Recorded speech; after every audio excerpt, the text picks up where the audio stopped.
Temperature in the 50s, a little bit of a breeze. Cool here in Charlotte, North Carolina. Tampa Bay won the toss, deferred, so the Panthers will get the football first. And Cam Newton, who is offensive coordinator, said a little more of a swagger this week, not carrying all that weight on his shoulders in practice. Yeah, I think Greg Olsen has a chance to have a big day. I mean, you talk about the way Tampa plays defense. Those coverages should allow Greg Olsen to have a nice one. And then you look at him up front on the offensive line. They've got to play better. And playing better as an offensive line means more run blocking. They can do that. This offensive line should be okay.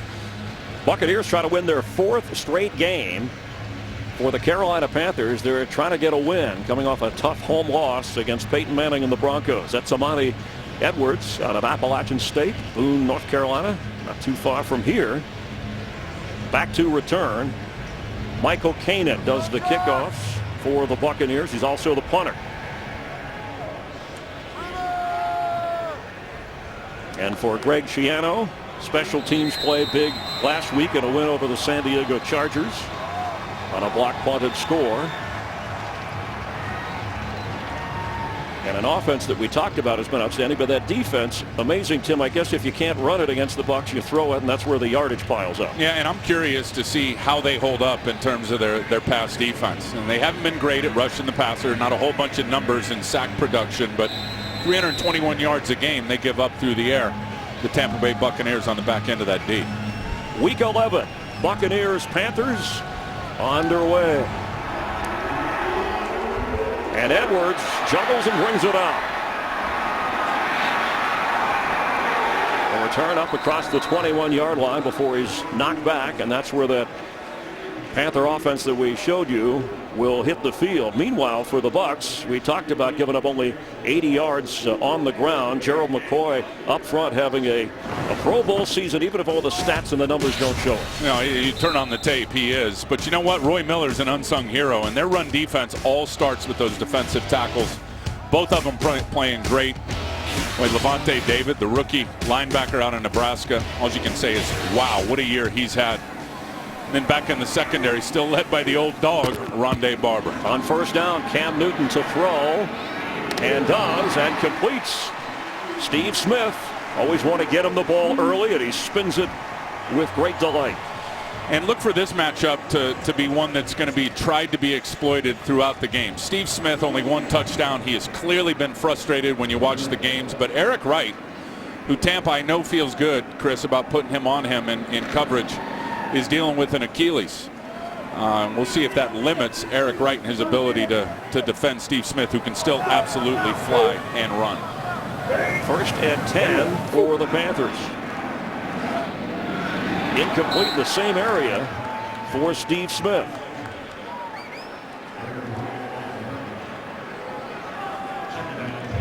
Oh, I love that clap by Steve Smith. And he told us in talking to him on Friday, getting ready for the game, he talks about his frustration. He gets upset.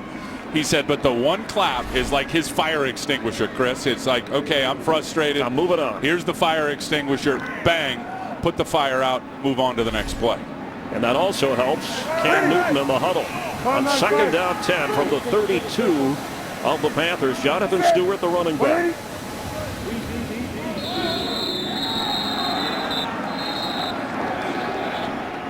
Call against the Panthers. False start. Number 88 offense. 5-yard penalty. Second down.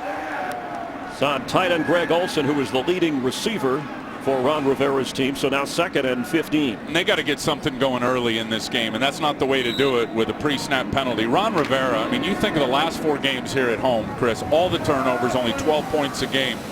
If anybody needs that offense to be efficient, play well today, it's the head coach, Ron Rivera. On 2nd and 15, it's Stewart. Trying to run against that Bucs defense, maybe to the 31-yard line.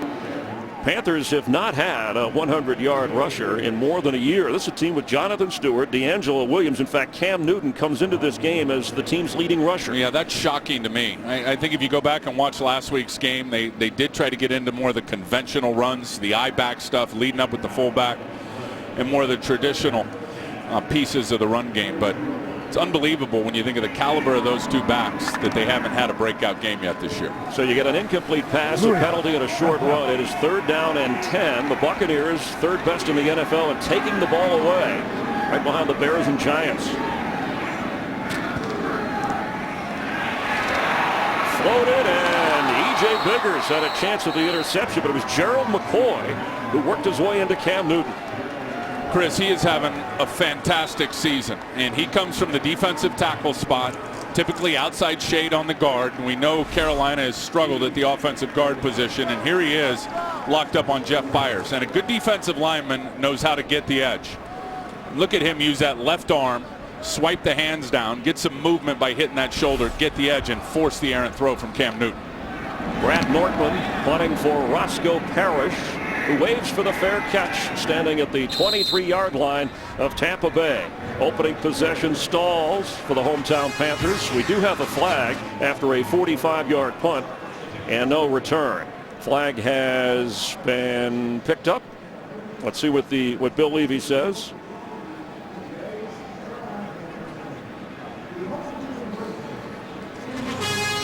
No flag from the 24. The Bucs take over on offense.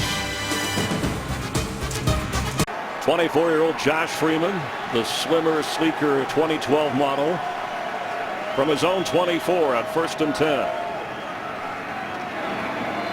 Pass is complete. Who else? Vincent Jackson, his 37th catch of the season. We check the offense. 18 touchdowns, just 5 interceptions, protecting the ball and making big plays. It's been really good, and we talked about Doug Martin, what he's been, but those two receivers, Vincent Jackson and Mike Williams, both together, about 20 yards a catch when you average the two of them. Awesome. They've survived some offensive line injuries and have been able to hold it together, which has been surprising, losing Carl Nixon, Davin Joseph, maybe the best guard tandem in the NFL. Only one player on that line today drafted, Jeremy Zuta. The rest free agents. Yet incredible. They're doing the job. On 2nd and 2, Freeman has time, and incomplete for Eric Lorig, the fullback. Late turning in the formation. Charles Johnson helping to put some pressure on. He leads the Panthers in sacks with 8.5. And it's, Chris, it is the pass rush and the sack production that has upticked for the Carolina Panthers over the last several games. They have been getting to the quarterback. Talked about Luke Kuechly in the middle. Thomas Davis, great story, playing some good football. That's a good linebacking core. Then on the back end, boy, the matchups with Captain Munnerlyn and the rookie Josh Norman against that elite tandem of wide receivers should be fun to watch. DJ Ware checks it at running back on 3rd and 2. Luke Stocker, the tight end, splits out to the top of your screen. Freeman to throw and floats it for Vincent Jackson, incomplete. Coverage by Josh Thomas, backup corner. And the Bucs, who have scored 31 points on their first possession, are stalled here. I think the key here is you've got to get your hands on Vincent Jackson. And you got to play physical with him, as you saw Josh Norman there. He's given up 5 inches in height. He's only in his 2nd year, and if he's going to be successful against Vincent Jackson, you got to get your hands on him at the line of scrimmage. Michael Kanan standing inside his own 18-yard line, and back to return punts, Captain Munnerlyn. A boomer from Kanan. Munnerlyn from his 15-yard line, straight up the middle. The ball's out. And the Bucs had a shot at it back in the pile at the 29. Fumble by Munnerlyn after a nifty return. And the Buccaneers have it. Coming up with the recovery is Dakota Watson. It's all good for Captain Munnerlyn as he's taking it right up the gut. Ball is a little bit away from him in terms of his body. Looked like he was trying to cradle it there and just lost it. Eric Lorig knocked it out. Aurelius Ben had a chance to get it. Lewis had a chance to get it. Dakota Watson ends up with it. 29-yard line of the Carolina Panthers. And he was already losing that ball before it got popped out. After a 17-yard return, but a terrific boot by Kanan of 53 yards. So they're now plus 12 in the takeaway giveaway ratio. The Buccaneers up, the Panthers negative, and it's a first down. Freeman to Doug Martin, who's met run away. Luke Kuechly, the team's top tackler, and as you mentioned, the top rookie tackler. In fact, he and Levante David are 3-4 in the NFL in tackles. Chad Greenway leads all tacklers, the Viking linebacker. It's obvious Luke Kuechly is right at home in the middle of that defense. Started the year as an outside linebacker. John Beeson got hurt. their middle backer. Luke Kuechly shuffles to the middle, and it suits his talents, Chris. Sideline to sideline player. Impressive rookie year. A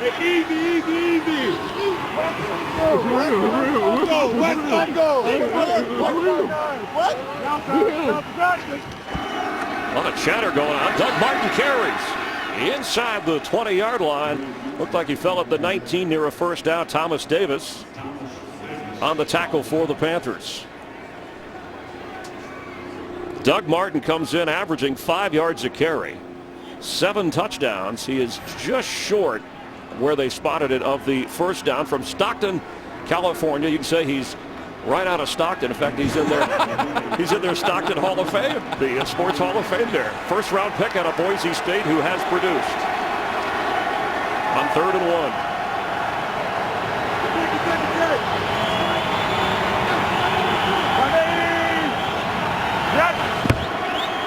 Freeman keeps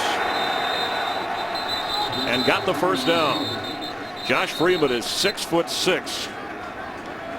Hasn't been running as much as he has in the past, but he hasn't needed to. He is bursting with confidence when you turn on the tape. He really is. And I think we had him several weeks ago, and we all know Mike Sullivan, the offensive coordinator, comes from the New York Giants, and I said, this is supposed to look like the Giants offense. It's not even close. I got to tell you, I've watched the Giants over the last several weeks. Not only does it look like the Giants offense and what they do, it looks better than the Giants offense right now, and a big part of it, you got that guy right there, Josh Freeman, delivering the mail on time. It looks good. In his 4th season, leads the NFL in yards per attempt at 8.3 as Martin carries and is met hard, but at 5'9", 215, he just keeps powering forward. He reminds me of Ray Rice, and I know the comparisons have been made. The terrific running back for the Baltimore Ravens, who Greg Schiano coached at Rutgers. But watch the power here. Low center of gravity, gets his pads down, plows right into Luke Kuechly. Wow, ejected him right out of the pile. He moves people.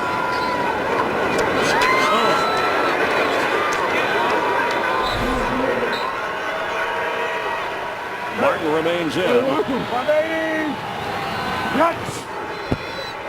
Freeman on the move. Slides at the 5 for a Tampa Bay first down, and a flag comes in late. I think they're going to get one of the defenders for Carolina. Once Josh Freeman started his slide, one of the defenders still hit him. Foul, unnecessary roughness. Number 50 of the defense going to the quarterback's head. It was in his slide. Half the distance to the goal. First down. James Anderson called, and of course when a quarterback slides, it's an automatic give up. Defensive players have to be careful. That's right. And once he starts his slide, and the whole question is did he start his slide before the defender laid out to make a tackle? It almost looks simultaneous. Yeah, it's a tough spot for a defender. That was bang bang. Ends up as a 1st and goal from the 3-yard line after the fumble recovery by Dakota Watson on the punt return. Bucs in scoring position. 3 tight ends. Freeman has it.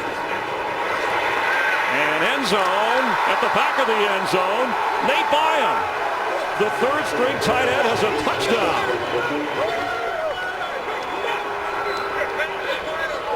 It looked at first as if Freeman was just trying to get rid of the football. Nate Byam comes in motion. You see right here, he's just going to slip behind the linebackers. And Luke Kuechly, who was matched up on Dallas Clark, probably held with him just a little bit too long, which opened the window behind him for Nate Byam to get the touchdown. First career touchdown for Nate Byam, a free agent out of Pittsburgh. He was with the 49ers the last couple of seasons, more of a blocking tight end, but Freeman found him to give the Bucs the lead here in the opening quarter. Connor Barth on to try the extra point. Kanan the holder.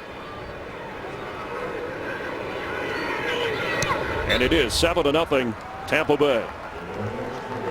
3-yard touchdown pass. 6 plays covering 29 yards. Freeman under pressure, but Tampa Bay has the lead.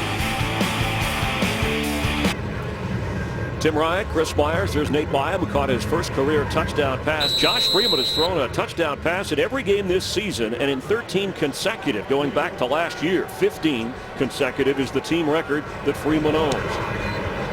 Amani Edwards watches it bounce short up at the 20-yard line. The up man picks it up and rolling forward with a pretty decent return at the 29-yard line is Sione Fua, and then a flag comes in on the number 57 of the receiving team during the return.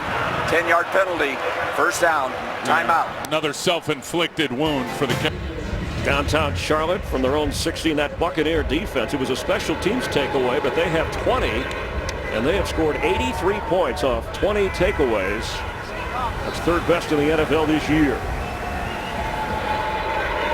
From their own 16-yard line, first and 10, Cam Newton from the shotgun with Jonathan Stewart the back.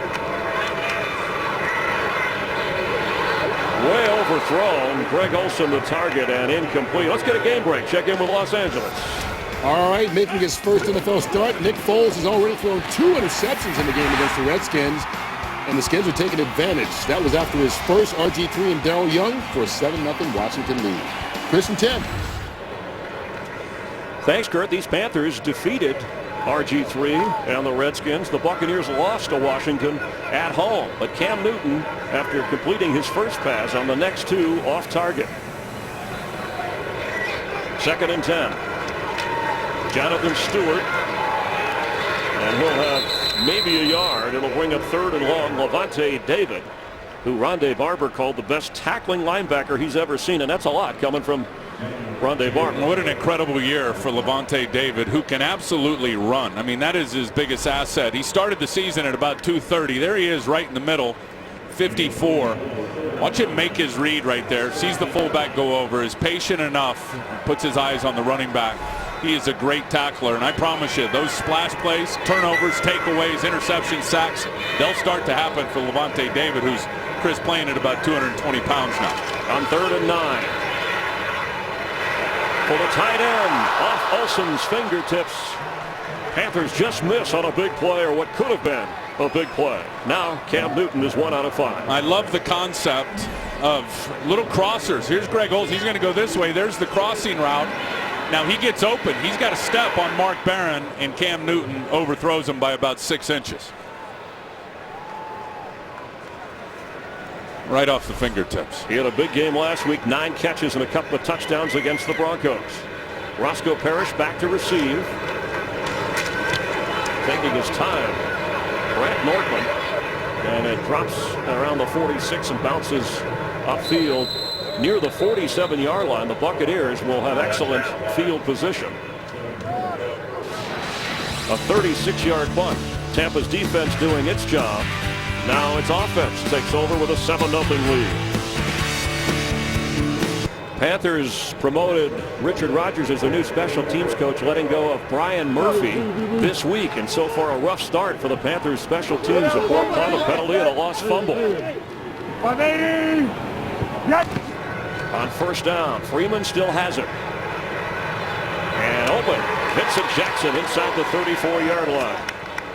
Came in averaging over 21 yards a catch. Voted a captain for the first time in his career as he arrives from San Diego as a big free agent for the Bucs. And he takes it serious, and he's matched up out here on a rookie in Josh Norman, and he reads the hips of Josh Norman. And as soon as he turns his hips and not wanting to get beat deep, the experienced eyes of Vincent Jackson knows what to do. He breaks it off to an out route. Freeman on time. Well done. Pickup of 19, so at the 33-yard line, Doug Martin the back. And gets the pitch. Falling forward for a yard or 2. Kuechly again on the tackle. Doug Martin, the only current player in the NFL with more than 800 yards rushing and more than 200 yards receiving. He's almost touched the ball 200 times for a guy 5'9", 215, a rookie. Some incredible numbers when you think about what he's done in this 5-game span. I mean, he's one of the best rookies ever in what he's been able to accomplish, and I think the most since '99 when Edgerrin James of Indianapolis had a great year. Boy, he was fun to talk to yesterday, too. Good dude. Likeable guy. Second and 10. The Panthers did a job on him. No gain on the last carry. He gets it again. Here comes a flag as he goes down to the 31-yard line. We'll check on the penalty. Well, that's going to be a hold on Jeremy Zuta. Neblett could not get off and disengage. Holding. Number 76 offense. 10-yard penalty. Repeat second down. Zuta, who played at Rutgers under Coach Greg Schiano. Yeah, he's at left guard right there, and he's going to end up holding 68 Andre Neblett, who can't get off the block, and that's right where the ball tries to go. As soon as he tried to disengage and shed the blocker, he got held, couldn't get to the ball carrier. Easy call for the official. And Greg Schiano said he's an unselfish player. He settled in at center, was starting to do well when we had injuries. We asked him to move, and he adjusted. 2nd and 20 after the penalty. From the 43 of Carolina. A little screen set up to Martin. And the Panthers do a good job. Luke Kuechly again. Looks like those two are attached at the hip. You talked about it when we opened the broadcast. 2 rookies having terrific seasons matching up. I'll tell you one thing about Kuechly that's gone unnoticed is he's become a big-time leader on this defense. I mean, he gets all the calls. He's the guy that's calling the defense, as you see there. But you love for your rookies to step up and be leaders, but you can't make them. This guy's a born leader, and I'm telling you, the other 10 guys on this defense follow that rookie, number 59. 3rd and 10. DJ Ware checks in at running back to help block for Freeman. Sideline pass. Incomplete. Intended for Mike Williams, who has often handled that back shoulder throw. Wasn't there. So it's going to be 4th down and a 51-yard field goal try for Connor Barth, who went to college at North Carolina, has a lot of family and friends in the area. In fact, he has a brother kicking for the Tar Heels. He said it's been 9 years of the Barth family kicking for North Carolina, and he's trying to do it for the Buccaneers. 15 out of 19 this year. He's made a 57-yarder. That was at home against the Redskins.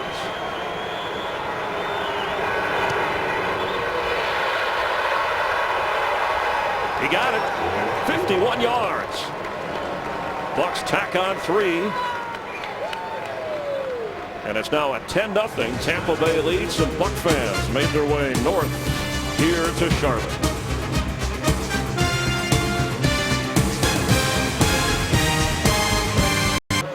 Josh Freeman, his 19th touchdown pass of the year, and then the 51-yard field goal. Mike Sullivan, his offensive coordinator, going over things. It's 10-0 Tampa Bay as Michael Kanan gets ready to kick off. The crowd quiet here in Charlotte. Amani Edwards will bring it out. And lands at the 20-yard line, where the Panthers take over on offense. Hey, this December, the UFC back on Fox. Lightweight champion Benson Henderson goes up against top contender Nate Diaz, highlighting a full night of 4 epic bouts. Coverage of UFC on Fox 5 begins Saturday, December the 8th at 8 Eastern, 5 Pacific. UFC on Fox. D'Angelo Williams checks in at running back to try and get Cam Newton and this offense going. Crowd waiting to erupt. D'Angelo gets it. He'll lose a yard, maybe 2, as Mason Foster, little linebacker, came in and made the tackle. You said they wanted to commit to the run, talking to Well, Ron they're going to Rivera, commit to it. But they're behind 10-0. But you got to be patient, and there's still a lot of football left to be played for sure. I'll tell you, Tampa, they stunt their front a lot, which means they take their small defensive ends, they crash them down inside, and they count for the linebackers to fill over the top. That can be great, but they can also get hit for big gashes. So Carolina will stay committed to the run, hoping to hit a big one. And there is the commitment with D'Angelo Williams. Met hard, knocked down around the 24-yard line. It'll bring up a 3rd down. Buccaneers have a 10-0 lead here. The Arizona Cardinals are leading 10-0 in Atlanta. Those of you who are following the NFC South closely, the Saints play later in the day out in Oakland. There's Ron Rivera. Already had a change in the front office and special teams. And at 8-17 in his 2nd year, you wonder. 29 years of football for Ron Rivera. He said by far this has been the most frustrating time of his career this season, 2012 with Carolina. 6 defensive backs in for Tampa Bay on 3rd and 6. And open and hauled in. Steve Smith with a 1st down at the 40. There's a flag down back at the 15-yard line. Well, Michael Bennett was in a nice rush. Ill use of the hands to the face. Number 63 offense. 10-yard penalty. Repeat 3rd down. The center, Jeff Hangartner, who of course had to step in when Ryan Khalil was injured. And that's part of the frustration of Ron Rivera. When you saw some big plays last week called back, here's Hangartner right in the middle. And again, self-destruction. And it's Michael Bennett, the guy I told you is having a good rush. Hangartner gets his hands right up in his grill. I mean, if you do that as a lineman, you can initially touch the mask, but you got to release it right away and get your hands back down inside. Hangartner held on to it the whole way, right in front of Bill Levy. And a big play now nullified with a penalty for Carolina. So now it's 3rd and 16. They bring in 3 wide receivers. Carolina from its own 14-yard line. 3-man rush. And Cam Newton goes down. Daquan Bowers with the sack.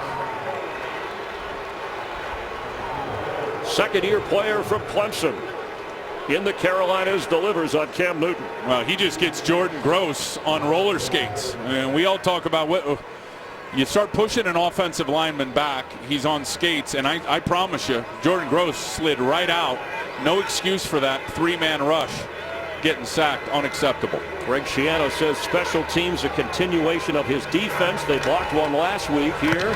Set up for the return with Roscoe Parrish, who slips as the ball drops in front of him and rolls into Tampa Bay territory.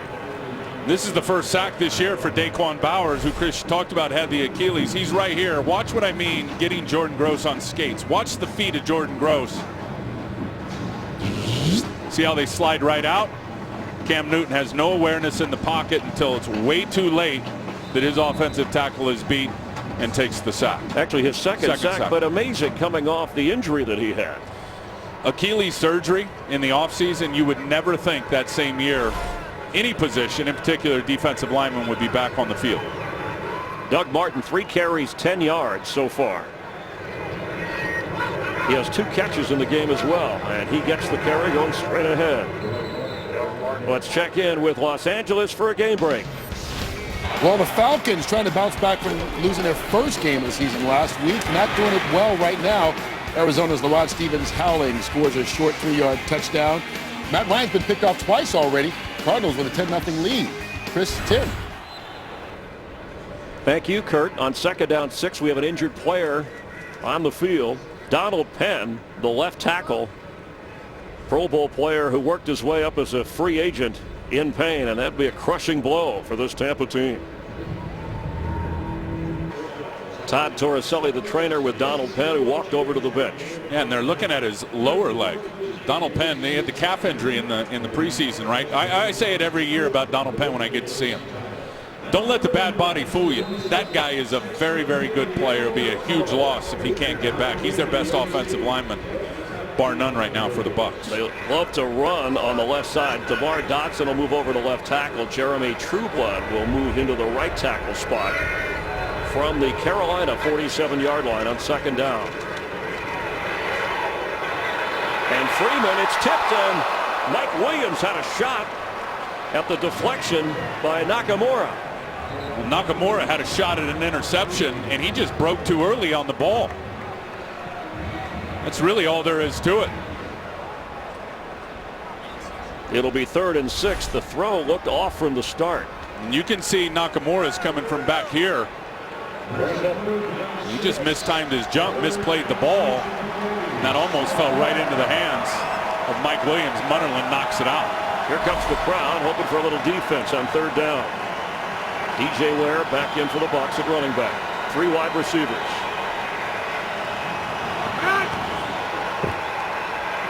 Pressure coming, and Ware with the reception will get a first down inside the 32-yard line of Carolina.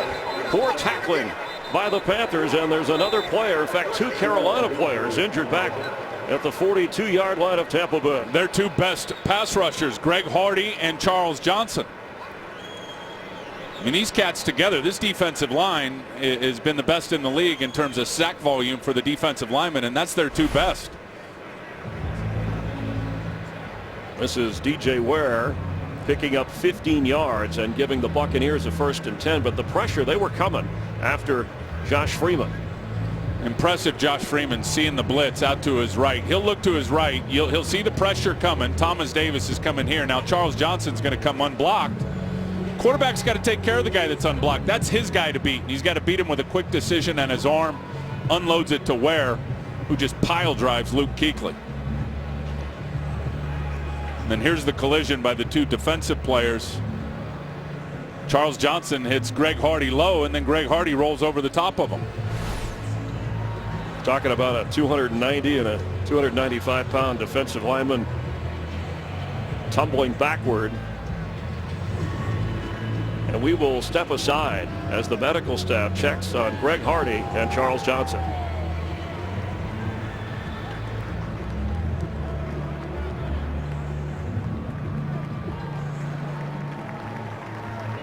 Greg Hardy and Charles Johnson walking off the field, a combined 15 sacks right there out of the lineup. And Donald Penn returns a tackle for Tampa Bay on first down from the Carolina 32. Doug Martin inside the 30-yard line. Nate Chandler and Frank Alexander coming in for the injured Hardy and Johnson. Well, and Frank Alexander's played quite a bit. Their fourth-round pick there, number 90. So not a huge drop-off there, but Charles Johnson's their best player, and the way they were a defensive lineman and the way they were taking him off the field, the trainer holding his arm, you don't want to speculate, but it looked like some type of a head injury. I mean, just kind of helping Charles Johnson keep his balance, Chris, walking off the field. There's a defense without Antoine Applewhite, out with a hamstring. John Beeson and Chris Gamble injured earlier in the year. Quick pass is tipped away from Vincent Jackson. And it'll bring up 3rd and 8. A rough start for the Panthers. Josh Freeman of the Bucs trying to keep things going, coming in with 3 straight wins. But Charles Johnson not there to put pressure on Freeman. They don't give up a lot of sacks anyway, the Buccaneers. It was surprising to me when you think through 9 games and all the throws. 13 sacks only with an offensive line that's been ravaged by key injuries. On 3rd and 8 from the 30.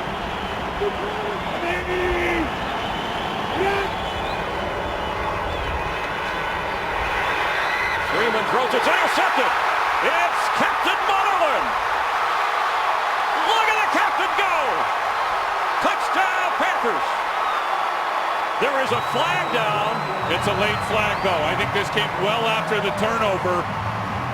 The ball was already intercepted, and then there was a scrum going on down on the field, so I think this will stand. But bad decision by Josh Freeman to unload that football under pressure. Captain Munnerlyn, who ran an interception back for a touchdown and a loss to Seattle here in Charlotte, took that one back all the way. Ruling on the field is touchdown. Personal foul during the return of the receiving team, of the intercepting team. It'll be a 15-yard penalty on the kickoff, number 62. A 74-yard touchdown return to get the Panthers on the board, and you called it, Tim. The touchdown is good. Penalty assessed on the kick. Josh Freeman should have never thrown that football, Chris. He had Dewan Edwards in his face. He had Frank Alexander behind him, and then he just soft tosses it up in the air. Captain Munnerlyn read it the whole way, undercut it. Gosh, second game we've done here, and in both games, Captain Munnerlyn's got an interception for a touchdown. His 3rd interception return touchdown. Ooh. And the extra point. Justin Medlock gets the Panthers to within 3. It's only his 6th interception of this season.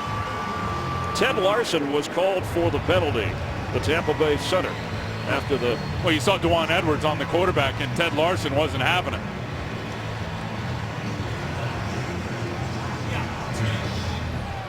And here you're going to see why Ted Larson gets upset. There's Dewan Edwards, who falls on top of Josh Freeman. Now he's staying on him. Now he's back on top of him, understanding there was an interception. Quarterback's not getting up to go make the tackle, and then Ted Larson comes out of nowhere and just blasts 92 from behind. Josh Freeman said, "We know how dangerous the Panthers can be. We don't want them to get right against us." And I think when you mentioned the ball security and only the 5 interceptions coming in for Josh Freeman, that's one of the things they've done best, is really manage risk. They came in plus 11 on the takeaway giveaway ratio. They recovered a fumble, but Captain Munnerlyn, named after his great grandfather, Captain, and he also said, I named my son Captain. Called Captain Crunch by some. Yeah. He doesn't mind that. But the captain does it to the Buccaneers. It's not bad being called Captain Crunch if you're a defensive player. That's a good point. Freeman checking the pictures with Dan Orlovsky, the backup quarterback, and you see after the penalty the great position where they can kick off from. Bucs will take it on the 20-yard line. That would have been an opportunity to maybe try an onside kick or something at the goal line. College football on Fox Friday, the day after Thanksgiving. Washington and Washington State. And then on Saturday, Baylor and Texas Tech, followed by Stanford trying to clinch the Pac-12 North against UCLA. Big win for the Bruins over your Trojans. Hey, easy. But easy. How about Stanford, what they did to Oregon? Oregon and K-State losing. But college football on Fox. It begins Friday, 3 Eastern, noon Pacific, and then Saturday at 2 Eastern, 11 Pacific. We hope you're with us.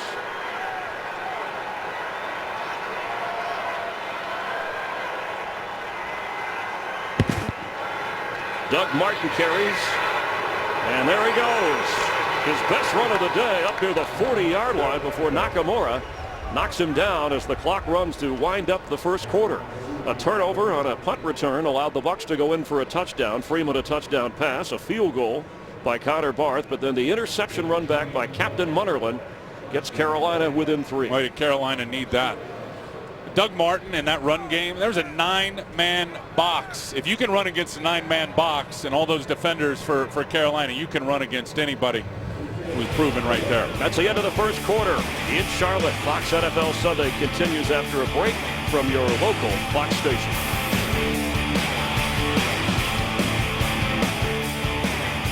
Along with Tim Ryan, Chris Myers, the NFL on Fox to start the second quarter. Bucs with a first down from their own 40, leading by 3.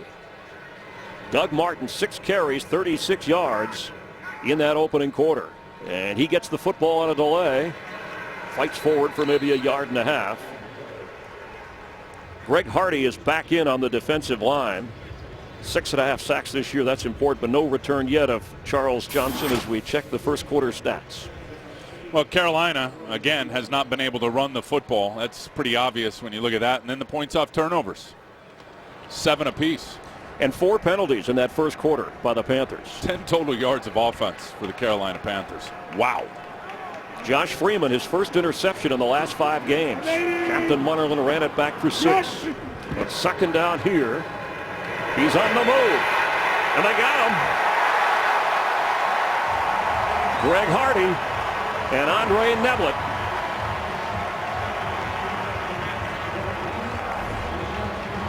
Watch Ted Larson, who is late on coming off on Greg Hardy. You're going to see Greg Hardy just influence. Now come back inside, and Ted Larson, the center, stayed too long with Ron Edwards, the nose tackle, and unable to peel back and get on Greg Hardy before he could get back there and get Josh Freeman. I can't believe how fast Greg Hardy is. Talking to Ron Rivera, he said this guy runs a 4.6 40 at 275 pounds. On 3rd and 20, 4 wide receivers for Tampa Bay. Wide open in the middle of the field is DJ Ware across the 35, but it'll be 4th down. Well, let's check in with the game break in Los Angeles.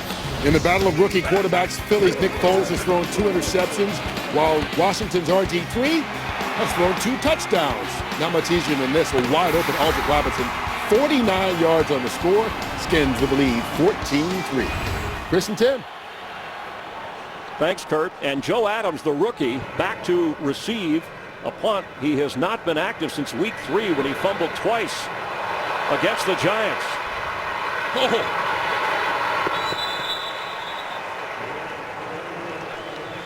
And the rookie from Arkansas, drafted in the 4th round, does his part with a 15-yard punt return.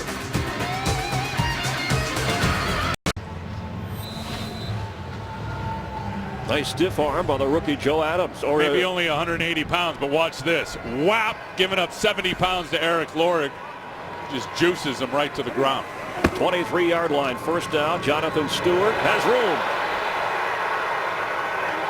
First down for Carolina near the 35. Momentum shift after the Munnerlyn interception helps the offense. Yeah, and they got to keep it going. And it's a cutback. It's going to start left, and then it's going to end up going right for Jonathan Stewart. It's a nice block from Greg Olsen there at tight end, but they've got to keep this momentum. I mean, clearly the defense was fueled by that interception for a touchdown. Let's see if the offense can keep the momentum going on their side. Best gain of the day, a run of 11 yards. So now from the 34-yard line, Cam has the football and sets up a screen to Stewart. And there's room for Stewart to run. All the way down near the Tampa Bay 35. Chris, this to me is where they've really missed Ryan Khalil pulling out in front, blocking on these screen plays. This one's Jonathan Stewart, but they actually do get a very good block from Jeff Hangartner, who's filling in for Ryan Khalil. And I promise you, we watched all their screens last week on tape. Hangartner never got out there and blocked anybody. Jeff Hangartner right there was instrumental with that block and freeing up Jonathan Stewart. So D'Angelo Williams checks in for him after a gain of 30. They spotted at the 36 of Tampa Bay. Fresh set of downs for the Panthers.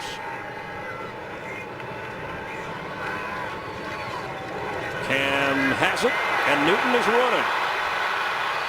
Puts a move on. It goes down at the 30-yard line.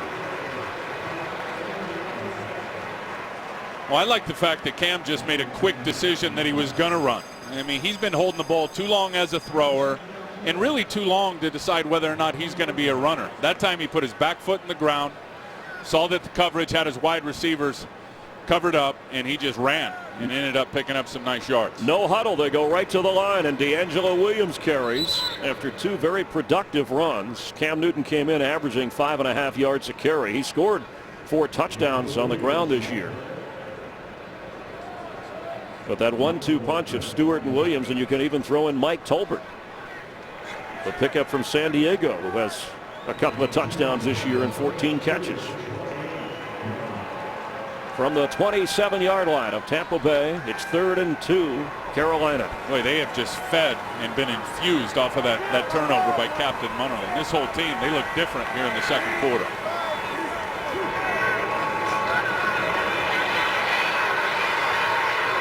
Complete. Steve Smith.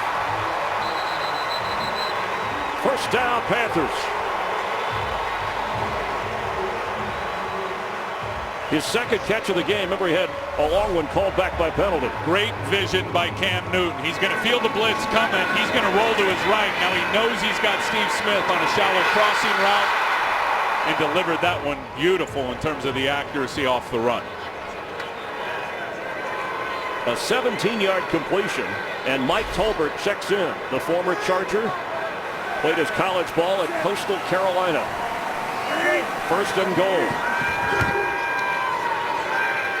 End zone throw is incomplete. Eric Wright had a shot at it. It was in the neighborhood of Steve Smith. Probably a good decision by Cam Newton to let that one fly, because Rondé Barber was lying in the weeds getting ready to undercut that and possibly get an interception. I want to correct what I said. It's actually 2nd and 10. They can get a first down at the 11-yard line without having to go into the end zone. You see that in-cutting route by Steve Smith. It looked open for a second, but Rondé Barber was just taking his time back there, knowing that Cam Newton was going to go to that spot and undercut it. Smart for Cam to let it go and throw the incompletion. Cam Newton will go nowhere. It'll be 3rd and 10. Gary Gibson, former Rutgers player, from his defensive line spot. And you're not going to fool the Buccaneers, I don't think, with the Cam Newton runs down in scoring position. You're just not going to do it. Greg Schiano has said all those years in college, 11 at Rutgers, he's seen a lot of that kind of running from quarterbacks. So his teams are ready for it. Well, think about the first matchup, week 1, the game that Tampa won by 6. There was 13 carries in that game, only 10 yards by the Carolina Panthers. Now 6 defensive backs for the Bucs on 3rd and 10 from the 11-yard line. Keep our eye on Greg Olsen in the slot at the bottom of your screen. End zone throw for Olsen. He battles for it. There's a flag. He's going to get pass interference on Mark Barron. Pass interference, number 24 defense in the end zone. Ball placed at the 1. First down. A major penalty that sets up the Carolina Panthers on a 3rd down pass interference call. Watch Olsen stab inside, which forces Mark Barron to fall inside a little bit, opens up a little running lane for him, break to the corner. Well thrown ball. Mark Barron never turns and locates. It's kind of a tic-tac call, though. I didn't see a whole bunch of contact on Greg Olsen. If he had turned around, he might have had an interception. Yeah, you can have contact as long as you flip your head around and try to locate the football. 1st and goal. Jonathan Stewart. Touchdown. It took a while through the pile, but Carolina gets 6. Oh, partner, we got a good one. A while through the pile. I like that. You know what I like? I like it was a conventional run. High back, send the lead back up in front, let Mike Tolbert try to clear it out for you. Jonathan Stewart is a wide load and just punches his way in. 8 plays, 76 yards, and a happy Panther fan. He's as excited as Cam Newton that they got the touchdown. Medlock with the extra point. It was 10-0 at one time with 8:53 to go before the half. Jonathan Stewart and the Panther fans like what they see now on the scoreboard. Carolina leads it by 4.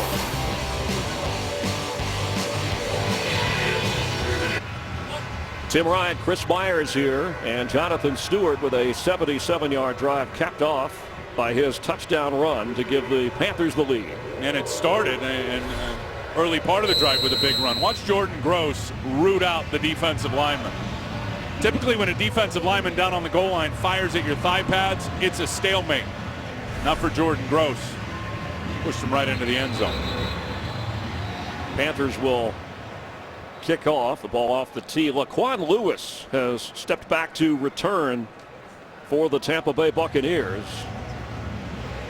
Defensive back from Arizona State, who was originally signed by Tennessee. He was with the Dallas Cowboys practice squad. He had 1 return for 10 yards last week.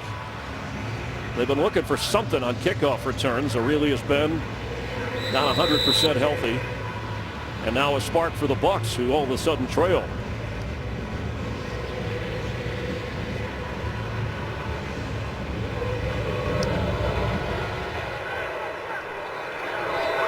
Lewis is bringing it out. He's got straight line speed. That's what they like about him playing on defense as well. He gets up across the 27-yard line where the Tampa Bay offense will take over, trailing by 4.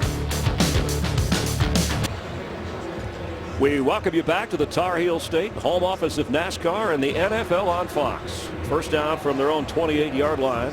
You're such a motorhead. Charles Johnson. Can't help yourself. Charles Johnson remains in the locker room being evaluated, but Greg Hardy has returned on that defensive line and since had a sack for the Panthers. Freeman going deep. Incomplete for Mike Williams. Captain Munnerlyn back there covering. You know, Greg Schiano during practice this week, this is a young Buccaneer team with a 3-game winning streak, a game that people think they should win on the road. Wanted to make sure they were focused. There were some media members toward the end of practice kind of joking around on the side, and he went over politely and said, I don't want any cackling going on. We need to focus here. We need to keep our mind on what's going on. He just said, can you keep it down a little bit? Wants his team serious with the mission at hand. Well, he's serious. I got a lot of respect for Greg Schiano. I really do. I mean, he just looks like a football coach. Something alluring about that guy.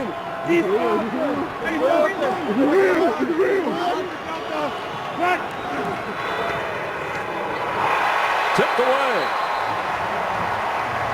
Another big defensive play for the Panthers. It'll be 3rd down. Well, Charles Godfrey, here he is, and Josh Freeman's doing a lot of gyrations, changing things at the line of scrimmage. Does not change what Godfrey's doing, and really good awareness, knowing that tight end was going to run the quick out, the nice adjustment for the quarterback with the free runner coming. Godfrey gets his hands up, gets a big pass breakup. This team's been totally different since Captain Munnerlyn got that interception for a touchdown. On 3rd down, an underhanded flip to DJ Ware, and that goes nowhere. And there's Luke Kuechly again. Frank Alexander, the left defensive end, is going to go back and watch this and go, why didn't I just keep going? I would have had a sack on Josh Freeman. You're going to see right here from the number 90. Watch him just stop. Oh, how about Freeman this? gets him up in the air, and then the underhand spiral. That's the beauty of it. Goes a spiral underhand to Ware that goes for nothing. The pressure created by that Carolina defense starting to affect Freeman. So a punting situation for Canaan. You saw the rookie Joe Adams back to return.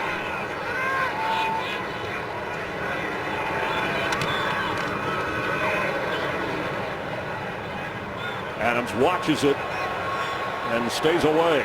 He needs to get away. That's what cost him playing time when he had 2 fumbles in that game against the Giants. Carolina's defense has brought them back. They'll take over on offense here in a moment. Doug Martin with 38 yards rushing on 7 carries so far, including a 20-yard run. Panthers from their own 32 on 1st and 10.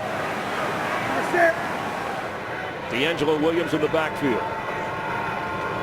Cam Newton from the pocket is on the move. Gets a block and goes out of bounds across the 36-37 line. You know, a lot's been talked about as Greg Olsen is a very good receiving tight end. And I thought it was a terrific trade getting him down here from Chicago. But where his game is developed, Chris, is as a blocker. And not only in the run game, and we know the running stuff hasn't been good, but when they keep him in for protection, that guy's been a huge part of trying to keep Cam Newton on his feet, and he was on that last play. After a 5-yard pickup, 2nd down. 3 receivers in. Williams the back.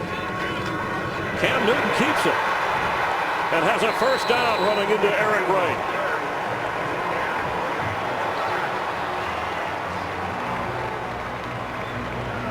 A 10-yard run.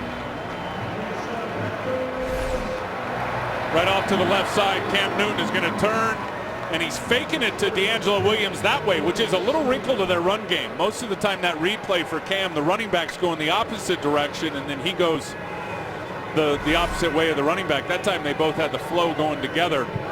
Had Tampa Bay confused a little bit and where they fit in terms of their run defenders.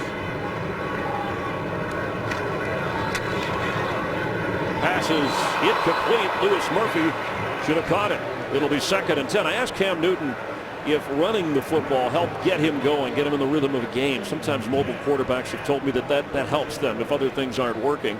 And he said it really doesn't matter. He hasn't complained this much about not having designed runs. But the Captain Munnerlyn interception return for a touchdown is what turned this game around, and the offense hoping to keep the momentum going here.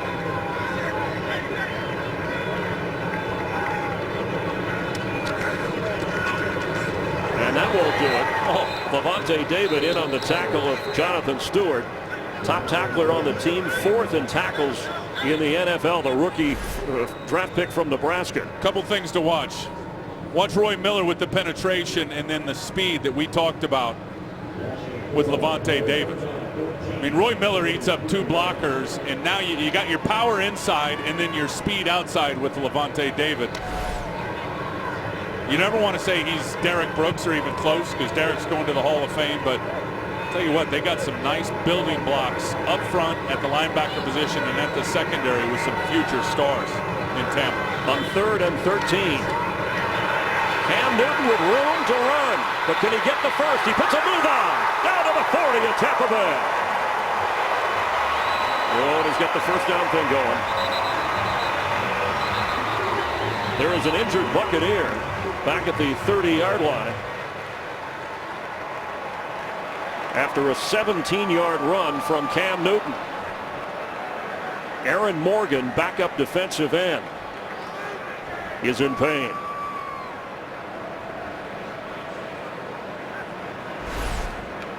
Here's the run by Cam Newton, and just watch the defensive linemen separate and create a nice running lane for Cam Newton right there. As soon as Daniel Teo-Nassime stepped outside, Cam Newton saw the vacancy and the open lane, and then he shakes down the safety in the open field, throwing a move from about 10 yards away. Bam, bam, bam. Barron right to the ground.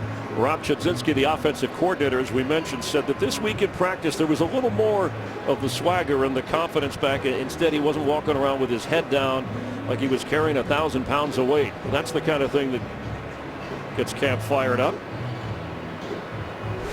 He is the leading rusher for the Panthers so far in this game and came in as the team's leading rusher. Meanwhile, for Morgan, the medical staff checking on him with 5:29 to go here in the first half. Cam Newton's been impressive now since that first the first couple of drives where he was clearly off target, throwing high balls, not getting things out on time. He's been a different player ever since as a quick decision maker. Here's Aaron Morgan right up here, the defensive end.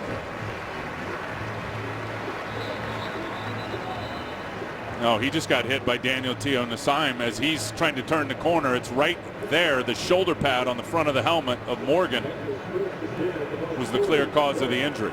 He was able to walk off. Remember, Adrian Claiborne on injured reserve out for this Buccaneer team on the defensive line.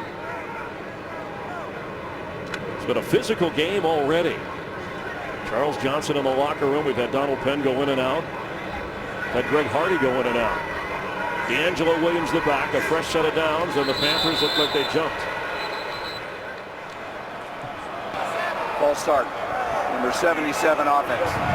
5-yard penalty, first down. Right tackle Byron Bell called for the penalty. So it'll be 1st and 15 now for Ron Rivera's team. Once a player with the Chicago Bears, a former teammate of yours. Want to send out get well wishes to Mike Ditka, battling a bit of an illness in the hospital. We hope Coach Ditka's doing better. Thinking about you, Coach.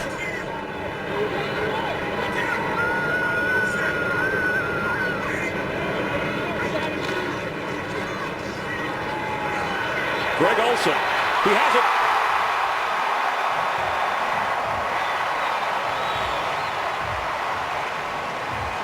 All the way down to the 13-yard line. And it looked like they had some form of a double coverage on him, and he just runs right by it. You got Levante David on the inside, Barron on the outside. Greg Olsen's not having any of it. Look at him run right through the middle of them. Enough protection for Cam Newton to make a very nice throw to Greg Olsen, who's had a nice game here so far. His first catch of the game, a 32-yard gain. So 1st and 10 with D'Angelo Williams the back. Panthers are knocking on the door. Williams spins down to the 7-yard line. Gerald McCoy maybe kept him from getting down to the goal line. And now you can see the Panthers being patient with that running game. Cam Newton seems to have settled down after going 1 for 5. He's gone 3 out of 5 since. And I think they have to be patient. And I think that's been a big problem with them all year. And talking to the players, a lot of them have said this offense is about touchdown or check down. There's been nothing in between. We've seen the in-between game here today.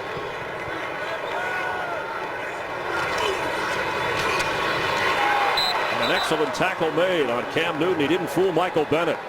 I'll tell you what Ron Rivera told me about Cam Newton running this read zone play is he's got, and I said it, be a quicker decision maker. I mean, he rides this play so long and he keeps the ball in there. Watch as he turns to hand it to D'Angelo and how long he keeps it in the belly of D'Angelo. That's too long. Ron Rivera talked about that. Make a quicker decision, either hand it off or pull it out and get around the corner. Well played by Michael Bennett. So now 3rd and 9 after the 4-yard loss. Steve Smith splits out to the top of your screen. 6 defensive backs in for the Bucs.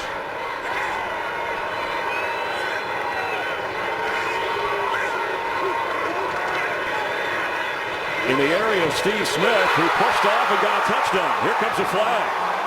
That'll be OPI. That's an easy call. Offensive pass interference. And a tough hit delivered on Cam Newton. Pass interference. Number 89 offense. Well, that should have been a penalty on Daniel Teo-Nassime. He took Cam Newton absolutely low. Penalty is declined. 4th down. Well, I love the way Cam Newton decided he was going to take a shot knowing Steve Smith was in one-on-one coverage. It was well covered by Eric Wright. Steve Smith had to throw him out of the way, and that should have been a penalty. You cannot hit the quarterback below the knee like that if you're Daniel T on the side. You can't decline For a touchdown. Therefore, the 10-yard penalty will be enforced. You can't play third down. All right, he didn't want to decline because it was a touchdown catch. If they had ruled it incomplete, he could have declined it. So Shiano says we'll take the penalty. We'll see if Newton's okay. It'll be 3rd and 19, so the Panthers will at least get another shot here from the 22-yard line of Tampa Bay.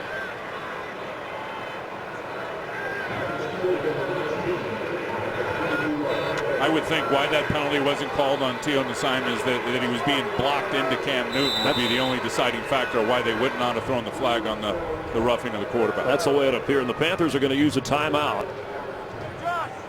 Carolina with a timeout, so they will have 2 remaining. Tampa Bay has all 3 of its timeouts remaining in this first half, where Tampa Bay had a 10-0 lead. A rare interception by Josh Freeman. And it changed things around. Tim Wright, Chris Myers, hope you're enjoying the NFL on Fox. A lot more competitive game, I think, than some people thought, given how Carolina, with a 2-7 record, was playing with the Bucs coming in with a 3-game winning streak. Well, I think this is a big game for Tampa for sure, winning 4 of their last 5 games. But I'm not convinced, Chris, that their fan base really totally believes in them yet. I think they're cautiously optimistic. But this, to me, is a real identifier in terms of what this team really is. They're expected to win. And I'm not so sure that if it doesn't happen today, and we got a lot of football left, you'll see those fans continue to stay with the energy and the excitement of this 2012 Buccaneer football team and what their real expectations are. Checking on Steve Smith, shaken up. We saw Derek Anderson getting loose just in case the hit on Cam Newton causes further problems. Now 3rd and 19. Here's Newton. End zone, near there, and a little bit short for Amani Edwards. Boy, he had him too. Just a little late on the decision for Cam Newton to throw that to Amani Edwards on the corner route. He looks like he's in pain. He's not moving as smoothly as he usually moves. A 40-yard field goal try for Justin Medlock.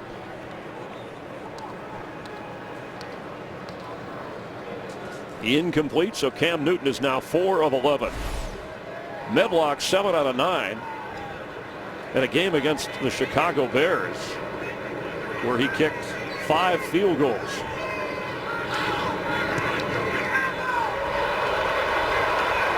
And it's no good.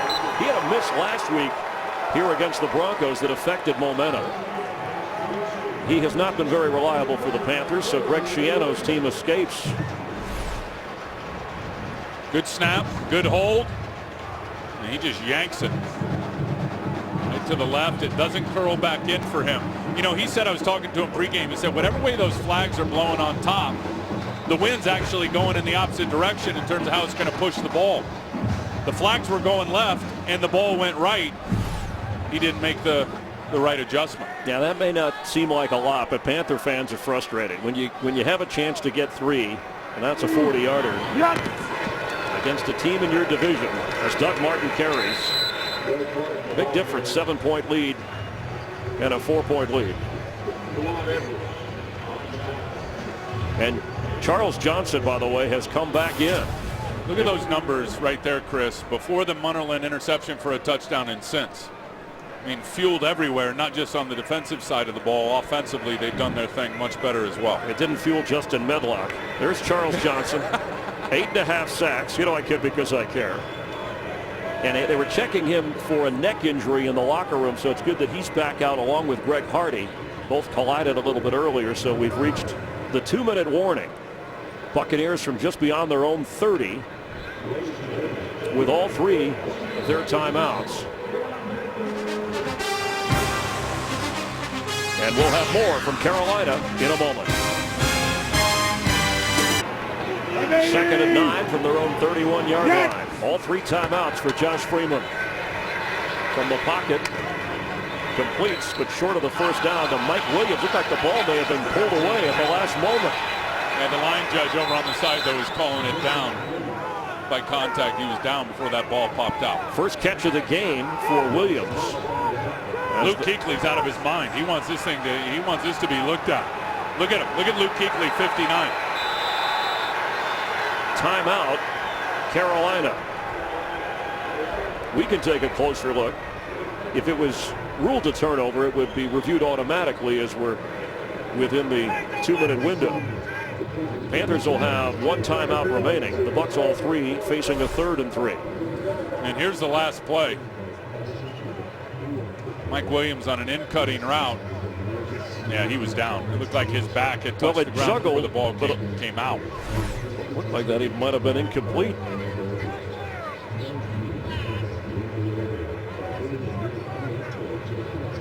So it's automatically reviewed, ruled a catch, even though Carolina called the timeout for their own purposes. That's what Ron Rivera's going over with the officials here. It was a smart timeout, and give them a chance if they want to review it upstairs. Give them more time to think about it here in the last 2 minutes.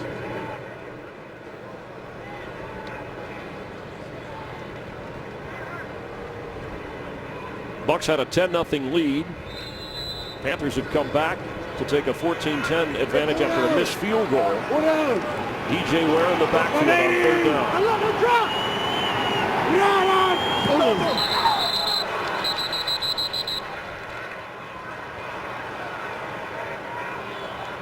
Encroachment, number 76 defense. 5-yard penalty results in a 1st down.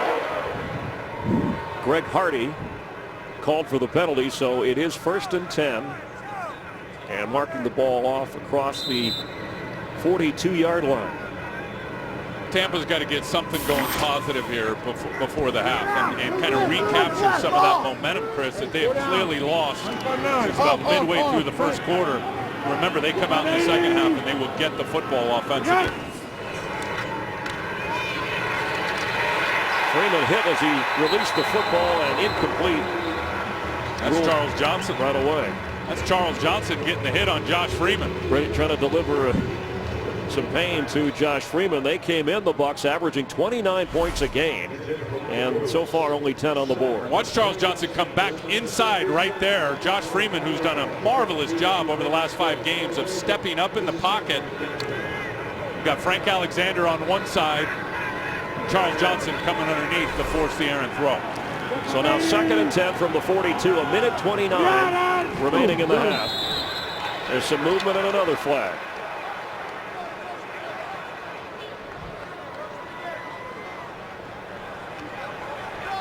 Ball start, number 69 offense. 5-yard penalty, 2nd down. So DeMar Dotson, the right tackle, goes against the Buccaneers. So it'll be 2nd and 15.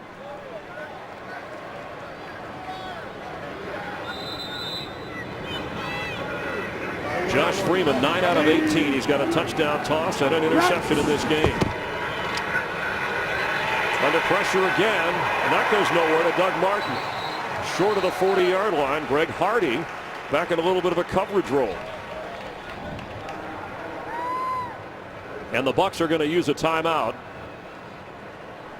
They will have 2 remaining. Some interesting games going on around the National Football League today. Let's check in with Kurt Menefee. Coming up on the Visa Halftime, these guys will be more than just eye candy as we get you caught up on all the action around the NFL, including the Cowboys trying to continue their turnaround as they host the Browns, and the Jets, well, they'll try and end a tumultuous week by beating the Rams. We'll find out on the Visa Halftime. Thanks, Kurt. They're actually focused. They watch. I sat back there with them. They have a board with all the games on, and they have a place called the Avocado Room where all the big shots hang out and enjoy the games. But you can zero in on whatever game you want.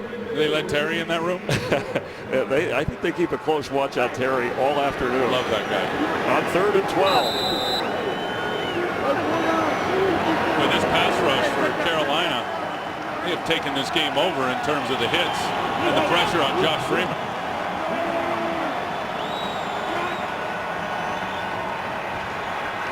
Freeman completes. That's Dallas Clark into Carolina territory, but short of the 1st down. Decision time for Greg Schiano, and he uses a timeout. Tampa Bay has 1 remaining. Just over a minute. In fact, officially, a minute 9 to play. This is going to be a tough decision for Greg Schiano, because if you don't get it and Carolina has all their timeouts left, they're in a good position right around near midfield. There's offensive coordinator Mike Sullivan, former assistant quarterback coach with the Giants, and Eli Manning in New York. Now, what would you do here, given that you're trailing by 4? I'd punt it. I would punt it. Just because, and you don't have the momentum going in, and it would get a lot worse if you don't get this, and Carolina gets it with their 3 timeouts and can somehow move the ball down the field in the last minute and get more points. Connor Barth hit a 51-yarder today, field goal kicker. In fact, he has 10 career kicks of 50 yards or more that he's made. Right now it's 65 plus. Well, I talked to him before the game. He said in this direction he can get one 55. They're going on 4th down.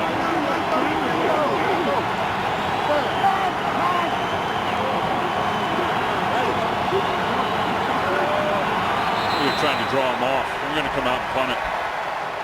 Worth a shot. Away game. Offense, 5-yard penalty. 4th down. That's a smart move. He doesn't look like the riverboat gambler type. You see him, usually he's got a whistle around his neck. Oh, it's in there somewhere. In fact, Jonathan Grella of the public relations department of the Buccaneers was saying sometimes even for interviews I got to get him to take off the whistle. He's just used to carrying it around. What he did at Rutgers, absolutely incredible. 46-year-old Greg Schiano, a New Jersey guy. Kanan, Captain Munnerlyn back and watches it roll into the end zone with 1 minute and 1 second to go after a 54-yard punt. In case you tuned in a little bit late, after a fumble punt, Nate Byam, his first career touchdown, and then the interception. That was the game changer right there for this first half. All the momentum, once Captain Munnerlyn picked that one off and made a house call with a touchdown, all momentum to the Carolina Panthers. And then a very nice drive. A couple good runs by Jonathan Stewart. Big 3rd down conversion from Cam Newton to Steve Smith. And Stewart finishes it off with a touchdown. Munnerlyn atones for the fumble punt with his touchdown return. 1 timeout for Carolina. A minute and a second before the half.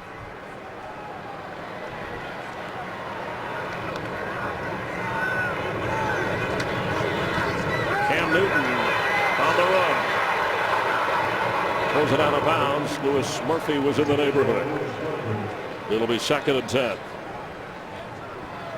Got to be careful here in terms of using up the clock so that you don't have to punt from deep in your own territory, especially given the Buccaneers' punt pressure. Last week they blocked one, got a touchdown out of it against the Chargers. Adam Hayward stepping into linebacker today for Quincy Black, who went on injured reserve with a pinched nerve in his neck last week in that victory by the Bucs over the Chargers.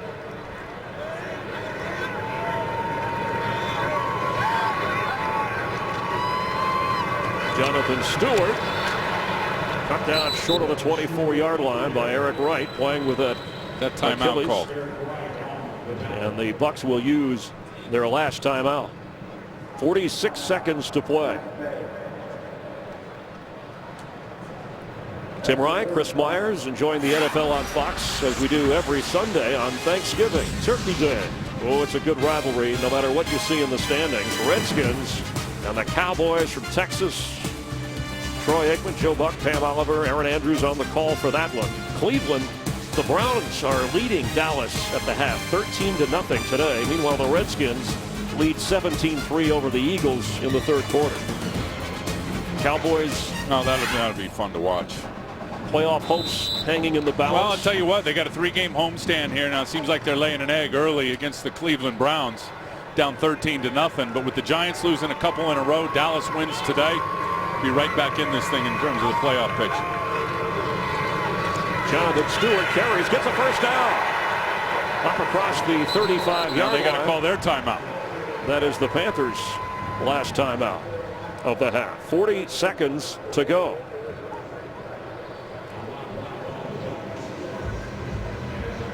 The Buccaneers at 5-4 at the moment. As we take a look at Jonathan Stewart, his 7th carry of the day. And for as wide as he is, his leg strength and his balance, and you saw a good illustration of it there, is really second to none.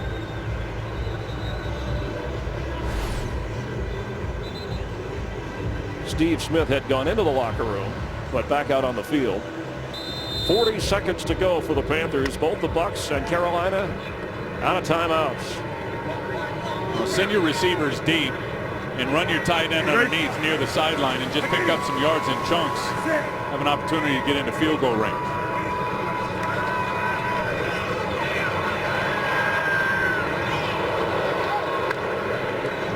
There were 5 or 6 Buccaneers and no Panthers in the neighborhood.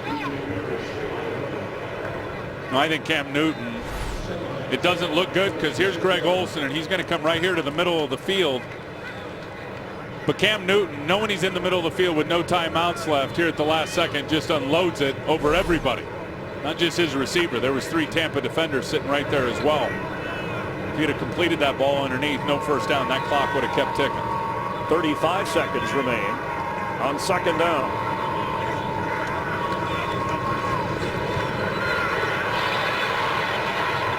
It'll be third down. We're down to 28 seconds.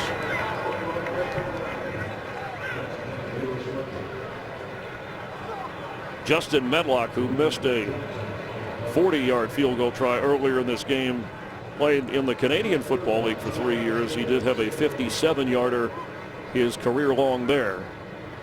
But they got to cover a lot of ground, some 30-40 yards to even give him a chance before the half. And this is third down. So if you don't get it here, you know what? You may just want to run it out. And Tampa's got 19 interceptions on the year.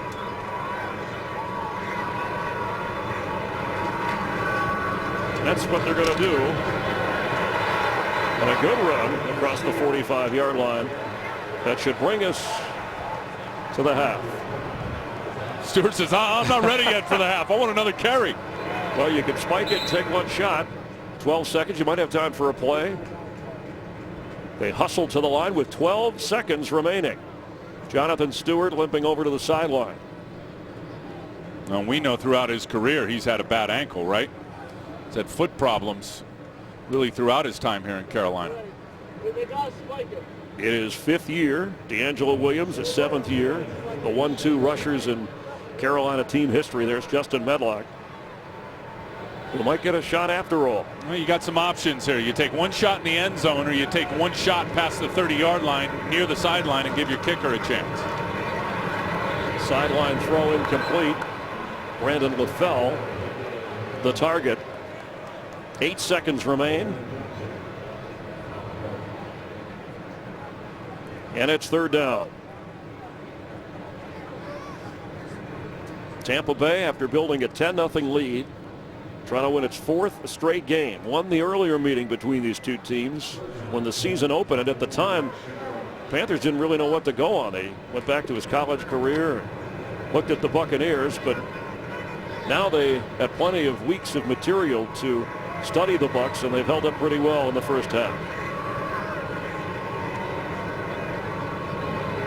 5, 4, throws complete middle of the field. Brandon LaFell, but no timeouts.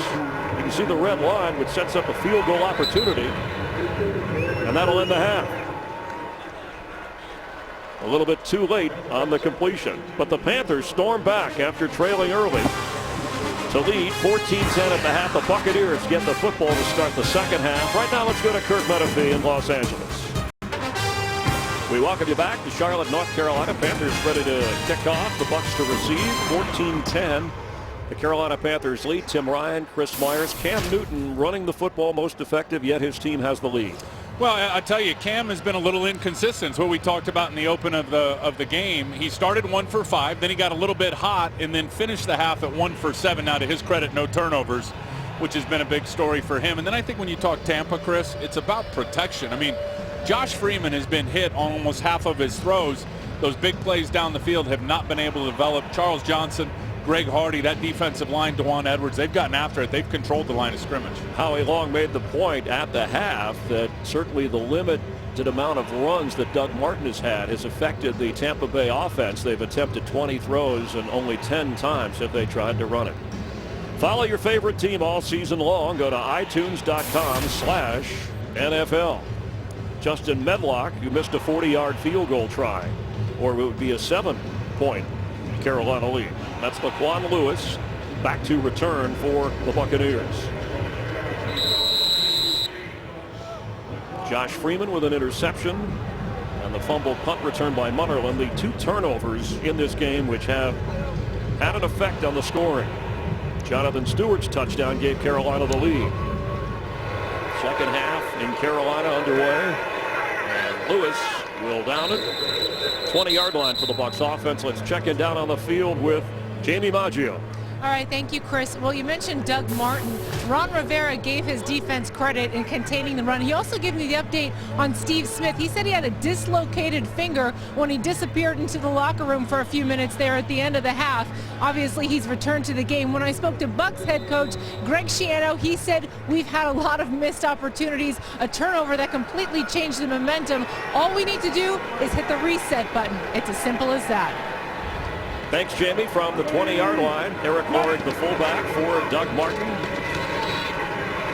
who fights hard to maybe get a yard. Martin, 8 carries, 39 yards in the game. And 20 of those came on 1 run. So this Carolina defense, they have been stingy across the board. Defensive line setting the line of scrimmage at the point of attack, and then the linebackers flowing over the top along with the safety Charles Godfrey in run support. They've been impressive with the exception of the one nice run by Doug Martin. Freeman 11 out of 20, 87 yards passing. He's been harassed, as you mentioned, all afternoon, especially in the second quarter. He's rolling out and throwing in the clear and wide open is Luke Stocker, but he could not hold on. The backup tight end to Dallas Clark. It'll be 3rd down and 9, another opportunity for that Carolina pass rush. When you take a peek there at the halftime statistics, Carolina got their run game going, period. It's really that simple. And I'll tell you another big one that's not there on the halftime stats is the 3rd down conversions for the Carolina Panthers. 5 of 9 in the first half. They were 0 for 12 last week in that football game against the Denver Broncos. From the 21-yard line, quick throw for Mike Williams, out of bounds and incomplete. And Josh Freeman has been off target, and they call that the back shoulder fade to the wide receiver. He reads that corner if he's playing on top of the wide receiver, which means in front of him. Throw it to the back shoulder where the guy can't defend it. And if it's a good throw, it's almost undefendable. 2 times he's tried to throw it to Mike Williams. Both times they were not good throws. Michael Kanan from his own 7-yard line. Back to punt, and rookie Joe Adams standing at the 30-yard line of Carolina. Pressure is picked up. And an excellent kick, backing the rookie to the 20, who can fly. And Joe Adams up to the 37, 38-yard line where Aurelius Penn made the special teams play. Cam Newton will lead the offense after a 58-yard punt and a 16-yard return. We welcome you back from the suites here in Carolina. Tim Ryan, Chris Myers, Jamie Maggio from the booth to the field. 37-yard line on 1st down. Here comes a flag. False start, number 88, offense. 5-yard penalty, 1st down. Call on Greg Olson. Steve Smith, you heard in Jamie's report about the finger. He has 2 catches in the game. Remember, he had a touchdown called back when he pushed off. I think that's when he hurt the finger. That's what it looked like. When he pushed Eric Wright off, got the offensive pass interference. Now 1st and 15. Working against Eric Wright, who has hung in there with that Achilles injury. Brandon LaFell in motion. Pressure coming on Cam Newton, and he got rid of it in time. Daniel Tail-Nesheim with another hit. He hit Newton in the second quarter, and he was slow getting up. And Eric Wright is limping. And there's that. I don't know if that's the same ankle, but he's had that Achilles, and that ankle injury has been bothering him for a good portion of this season. Charles Johnson, Greg Hardy went out, came back in from injury. Donald Penn the same. Let's look at the pressure put on Cam Newton. Well, Daniel Tail-Nesheim has got a non-stop motor. And he was a nice pickup on his second team here starting in Philadelphia. And Jordan Gross just never went with him. Jordan Gross looked like he turned down inside to help out his guard and then to pick up Gerald McCoy coming around on a stunt. And nobody ever picks up Daniel Tail-Nesheim. That was a 1st down play. And the Bucs were concerned about Wright. They knew he wasn't 100% with the Achilles, but they're just so thin. Remember, they traded Aqib Talib, who had been in hot water with the league and the team, and he's actually active for the Patriots now. Well, let's see how Wright was hurt.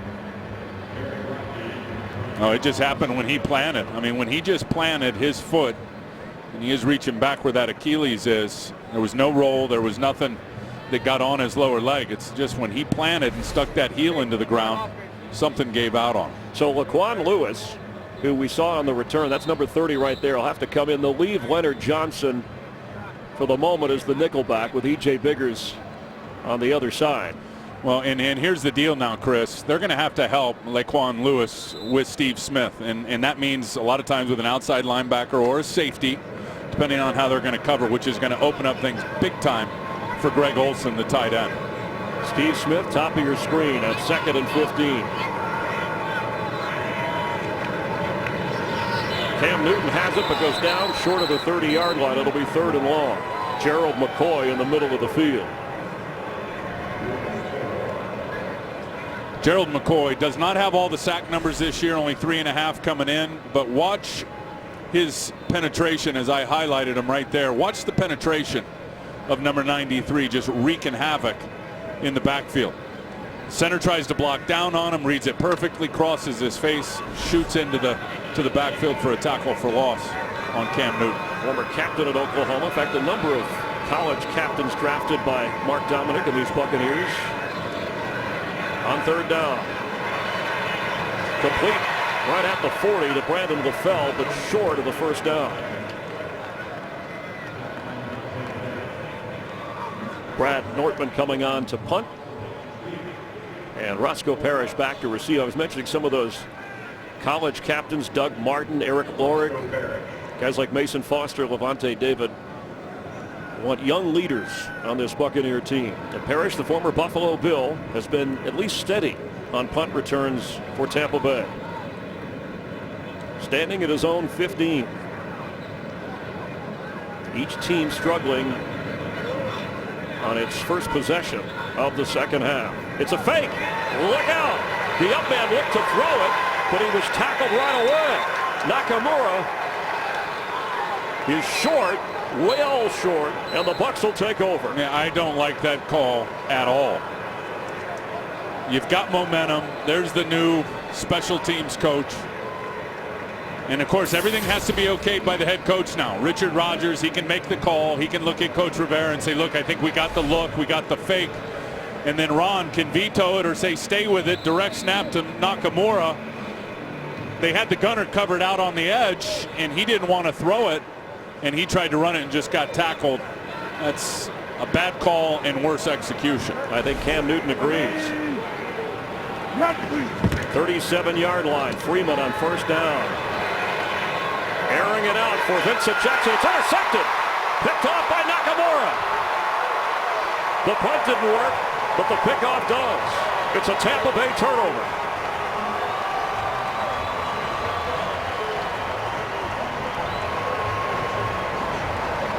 Nobody happier than the special teams coach right now. That's the way to get you off the hook. It's all been forgotten already. Josh Freeman, the throw was well short. Vincent Jackson was open deep. Carolina has the football. Carolina safety Haruki Nakamura, signed as a free agent from Baltimore, has been under a lot of pressure, threatening to take him to the bench. His 2nd interception of the year. And we have seen more of Sherrod Martin out there for him. But Nakamura, remember, was the guy on the punt team that got the direct snap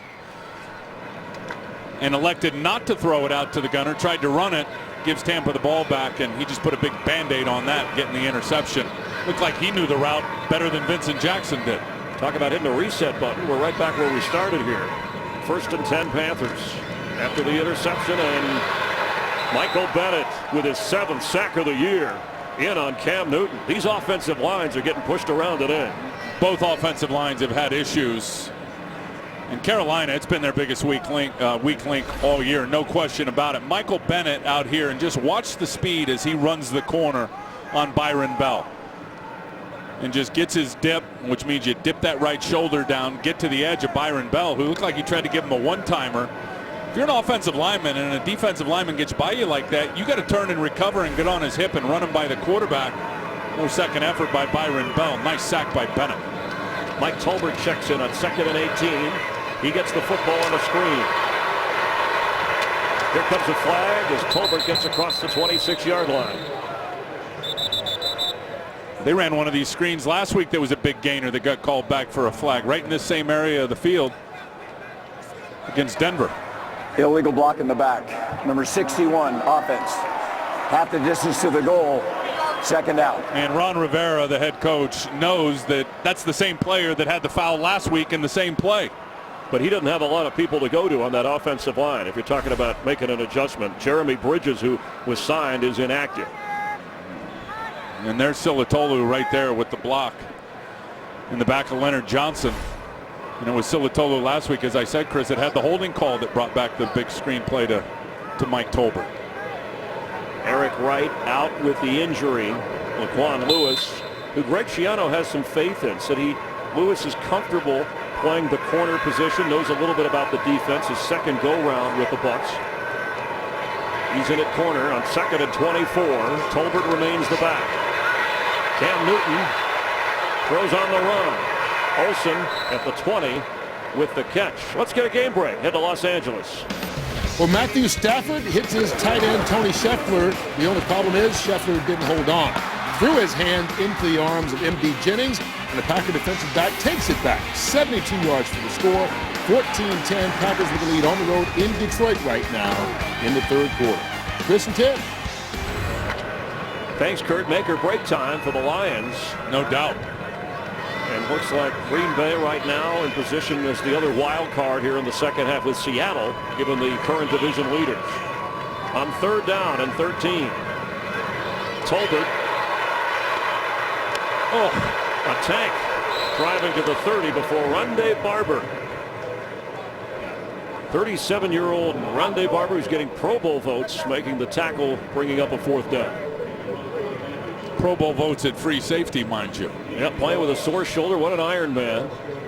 Consecutive starts, piling up, only player with 25 or more sacks or 40 or more interceptions.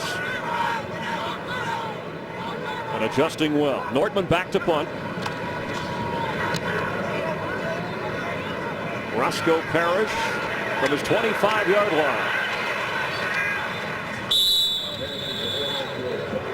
Bucs will take over on offense after a 45-yard punt and a 7-yard return. Carolina leads by 4.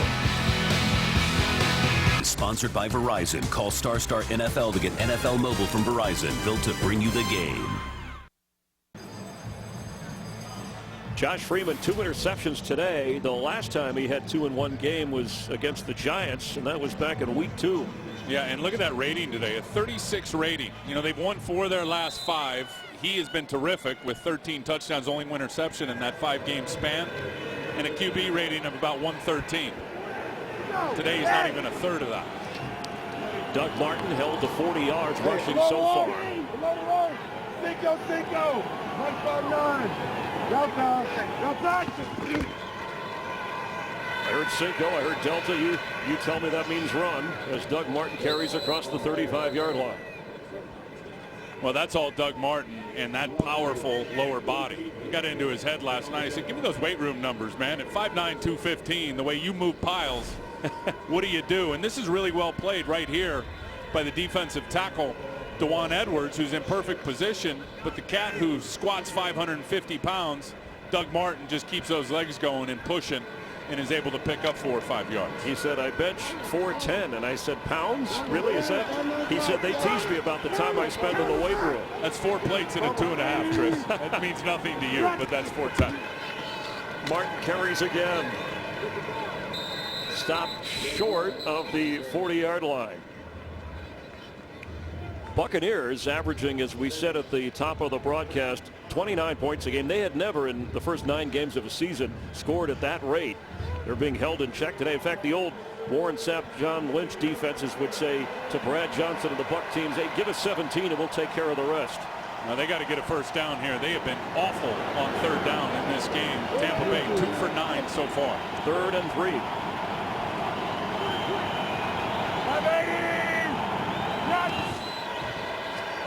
It's DJ Ware who will not get the first down.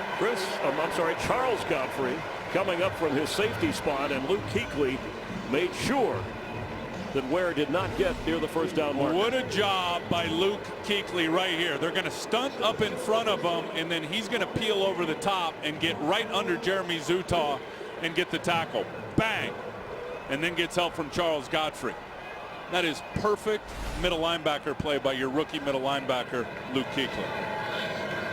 Kanan from his 30, the rookie, Joe Adams, with a fair catch just across the 15-yard line. This is turning into your typical NFC South knockdown, drag out, low scoring kind of struggle. At the start of the broadcast, the matchup of first rounders.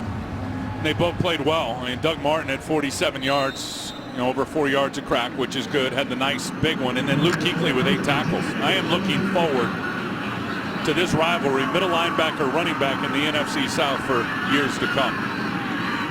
D'Angelo Williams in the backfield for Cam Newton on first down. Williams carries.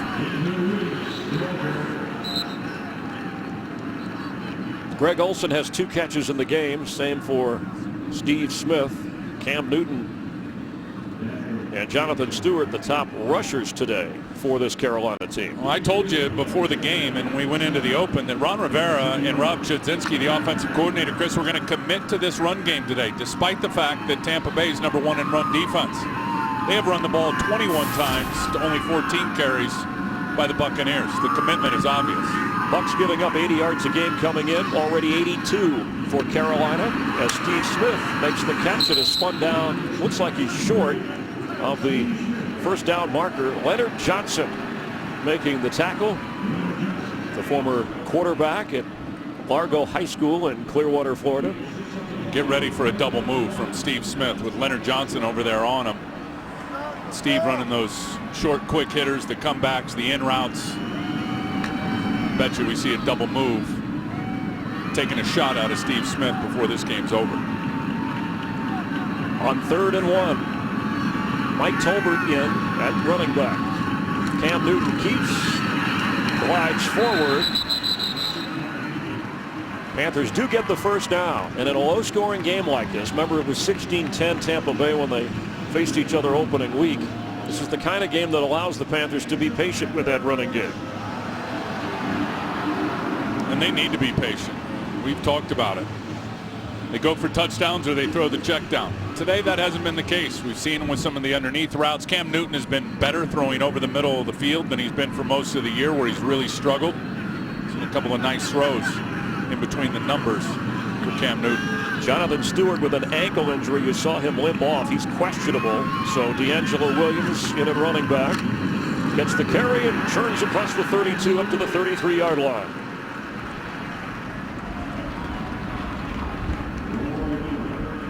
D'Angelo Williams came in averaging 3.5 yards a carry.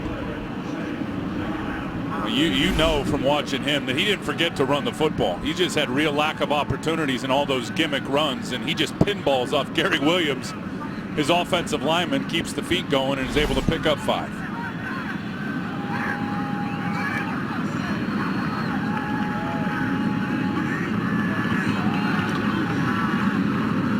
Looked like Cam Newton didn't want to give it to him. Daniel Tail-Nesheim was there for the tackle. Well, that's holding it too long. Make your decision. Either stick it in his belly, read the defensive end, and pull it out and go. Cam's looking at the left defensive end, Daniel Tail-Nesheim. Now he's going to hold it in there, and Nesheim comes unblocked and just kind of slow plays both of them. Quicker decision, quicker ball fake for Cam Newton. Make your mind up one way or the other. Jonathan Stewart, I guess, questionable. Has an answer. He's back in the game in the backfield on 3rd down. And looked like a Buccaneer player jumped, but then one of the linemen of Carolina. I think they'll get Michael Bennett for drawing off Byron Bell. Neutral zone infraction, number 71. Defense, 5-yard penalty, 3rd down. That's a huge penalty. It gives them a first down. They can keep the ground game going and chewing up the clock. 4:30 to go here in the 3rd. It won't give him a first down. It'll give him 3rd and 1 at this point. And 71 just goes unsolicited down at the bottom. Ball spotted at the 37-yard line on 3rd and 1. And Stewart is in at running back. He gets the carry and he goes nowhere. Rondé Barber swooping in to force a 4th down. Totally unblocked coming from the right side of your screen. Rondé Barber getting down in there just before the snap and comes around the corner. Tight. Bang. 2-yard loss. That guy's going to the Hall of Fame, man. I'm telling you. I know that story hasn't been written yet. Rondé Barber at some point will be in Canton, Ohio. Nordland's punt for Roscoe Parrish from his own 10. Parrish brought down short of the 20-yard line by Nakamura. A 55-yard punt and a 9-yard return. And 37-year-old Rondé Barber, he made the big play, and then he played special teams. Talk about energy. Tim Ryan, Chris Myers, you asked Josh Freeman if he had any advice for a struggling Cam Newton. He said, whatever it is, I wanted to get it after the game. Meanwhile, Freeman's got his struggles here on 1st and 10 with Doug Martin in the backfield.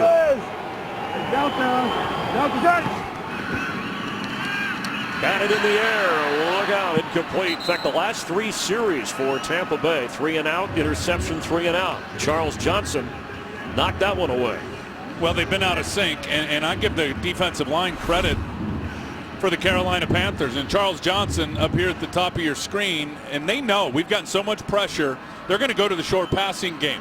So when they do, just read that non-throwing hand of Josh Freeman. It comes off the ball. Charles Johnson knows he's going to unload it with the quick pass and gets a pass breakup.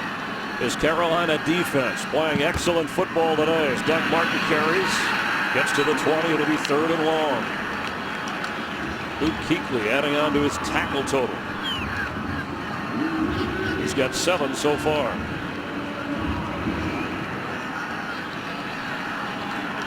Vincent Jackson has a couple of catches, but where else should Freeman go? Well, I think he's going to start looking to Dallas Clark, the tight end. It's really that simple if you ask me. Vincent Jackson, Mike Williams, the big players out on the edge. Get number 44 involved. Dallas Clark, he's right there.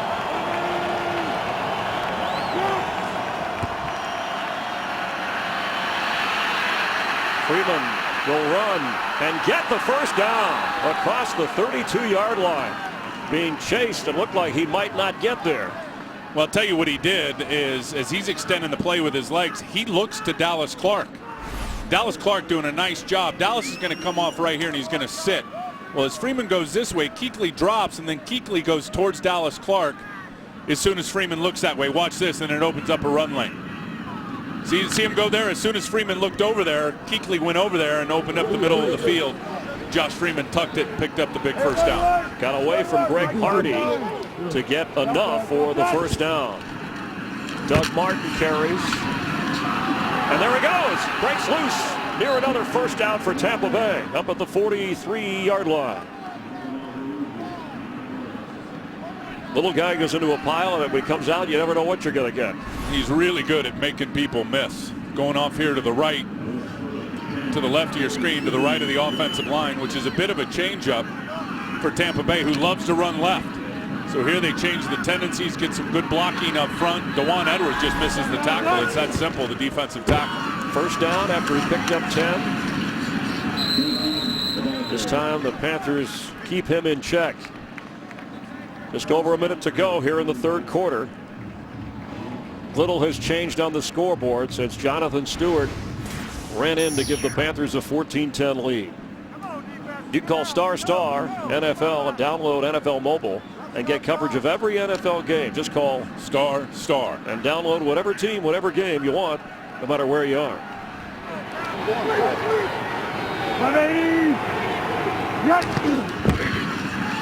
Freeman has it. Will keep it, go out of bounds across the 45-yard line. It'll be third down. Carolina defensively is prepared for this action. Look at all the coverage down the field. Yep, no chance there for Mike Williams. Vincent Jackson, who's going to run the deep over route all the way across the field. We got Luke Kuechly in front of him, Haruki Nakamura. They got the tight end covered.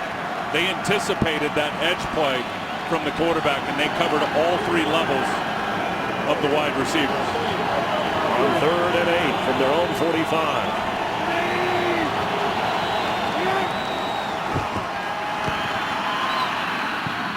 A low pass that's caught by Dallas Clark at good enough for a Tampa Bay first down, and that'll bring an end to the third quarter. Panthers 14, Buccaneers 10. Tampa Bay is on the move in Carolina territory. Fox NFL Sunday continues after a break from your local Fox station.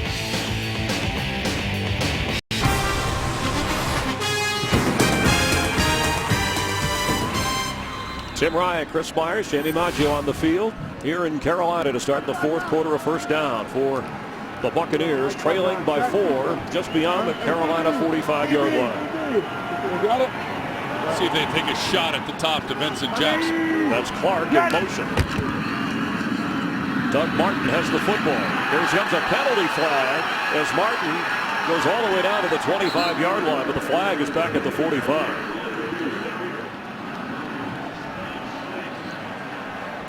There's no foul for holding on the play. No foul. A 20-yard run by Doug Martin.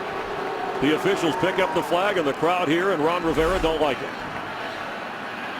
When you look at that big gap right to the right side of the offensive line is where Doug Martin ends up punching it through. And I think Bill Levy, the referee, is the one who threw that flag and then picked it up and said there wasn't a hold. Had a conference with the umpire. Well, that's what you want him to do. If it's not, you threw the flag, you discuss it, pick it up, let's play on. A 20-yard run, so 80 yards now for Doug Martin from the 25 of Carolina. Martin piling forward. Let's check in with Los Angeles for a game break. Well, maybe the shocker of the day, Jacksonville at Houston. Chad Henne in for an injured Blaine Gabbert. Hooks up with Justin Blackmon on an 81-yard score. Listen to these numbers. Henne, 331 yards, 4 touchdowns. Blackmon, 220 yards receiving, and a 34-20 lead at the Texans. Chris and Tim. Sometimes you need a veteran quarterback to get a rookie wide receiver going. Justin Blackmon has really struggled this year up until today. What an unpredictable league. It's so great, the NFL. On 2nd and 7. That's Dallas Clark angling his hands and hauling it in. He's a little short of the first down marker. His third catch of the game, second on this drive. A former teammate, of course, of Peyton Manning all those years with the Colts. And this guy was an elite tight end. For the young viewers out here, I mean, this guy was awesome as a tight end, because you don't know whether you want to cover him as a wide receiver or as a tight end. That time they had the corner on him, and he just runs the in route on Josh Norman. Was able to get it to third and about a half a yard. Doug Martin carries and gets the first down all the way down toward the 10-yard line of Carolina. The Buccaneers committed to the run game. Well, look, he's been a different running back since they had their off week. And I talked about his 550-pound squat in the weight room. You can see it right here as he puts his head down on Godfrey and then keeps those legs churning. Look at those hamstrings. I mean, he just keeps them going. Ends up picking up an extra 5 yards. So it's 1st and 10. They're just beyond the 10-yard line. Officially at the 11 of Carolina. Josh Freeman. Pass is complete. It's Dallas Clark again. Inside the 5. Josh Thomas made sure he didn't go any further. So they get a first down without getting a touchdown. I got to tell you, when they got rid of Kellen Winslow, and he was really the first casualty of the Coach Schiano, culture change in Tampa, if you will, and they went and got Dallas Clark going, I don't know how much of an upgrade that's going to be. He's as old as Kellen Winslow. It's been an upgrade, Chris, especially over the last couple of games. Dallas Clark's playing well. From the 7-yard line, 2nd and 6. Doug Martin. And it'll bring up third down. Panther defense tightening here in the red zone. Kuechly on Martin. Rookie on rookie. First rounder on first rounder. Panther on Buccaneers. Think of how much these two cats, these two rookies, are going to get to know each other over the next several years in the same division, playing each other twice a year. It's a rivalry worth watching. Martin catches a breather on third down.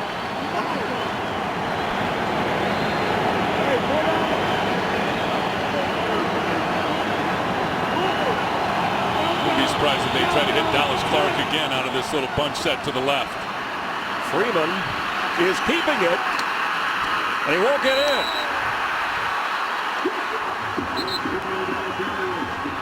But he could be close enough for the first. Well, Josh Freeman is going to go back and look at the tape, Chris, and he is going to kick himself for not hitting Dallas Clark, who was wide open for a touchdown. And you can see he's going to come out of this little bunch set all clustered up, and he's just going to run right to the left. Oh, wow. I mean, there's nobody even close to Dallas Clark. And Josh Freeman actually looked that way and then decided he was going to tuck it and try to run back to the right. After the third down run by Freeman, they're going to measure, and that's what they're going to have to get if they decide to go on fourth. Trailing by 4, it would appear the decision is easy. Kick it. Get the points. It looks like he's going for the touchdown and not the field goal.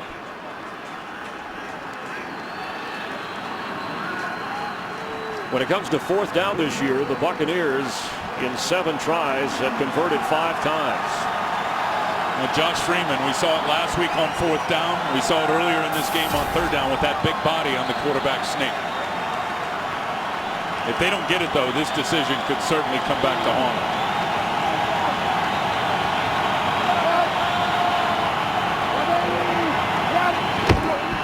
Doug Martin. The ball's out. There was never a signal for a touchdown. It's a touchback. The officials rule takeaway for Carolina. He fumbled it. He sure did. I'll tell you what's going to be interesting, though, and this will be looked at, is did he cross the plane of the goal line before the ball was popped out?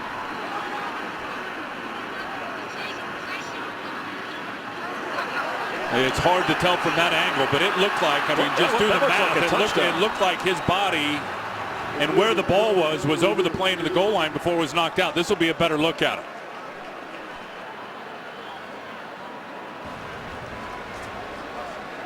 Ooh, that one's going to be close. Automatically reviewed as a turnover. Ruling on the field on fourth down. Doug Martin fumble. Luke Kuechly, Carolina recovery being reviewed by the officials. And hard to tell from this angle whether the ball was still secure when it crossed the plane of the goal line. This will be a better look at it right here. And the line judge's back's in the way. Greg Schiano watched the replay. They showed it on the scoreboard here, and he's thinking, hey, that's a touchdown. The thing is, with the line judge standing right in the view of the camera there, which was clearly the best look, is there enough visual evidence, Chris, to turn it over? After reviewing the play, the ruling on the field stands. Touchdown.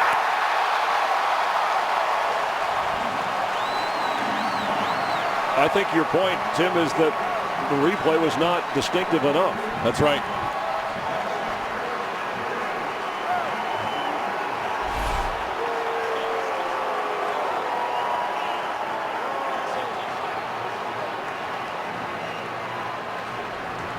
I was a little confused at what Bill Levy just said. The ruling stands. Did he say touchdown or no? No, he did not say touchdown. Okay. He said stand. And again, the ruling on the field touchback is what he was saying, right, because of the fumble recovery. Yeah. So 20-yard line for Carolina, and a debatable call. That was bang, bang. It looked like a touchdown to me before he fumbled, but the ruling on the field after review, Carolina has the football with Jonathan Stewart and D'Angelo Williams in the backfield, and Cam Newton ready to throw it.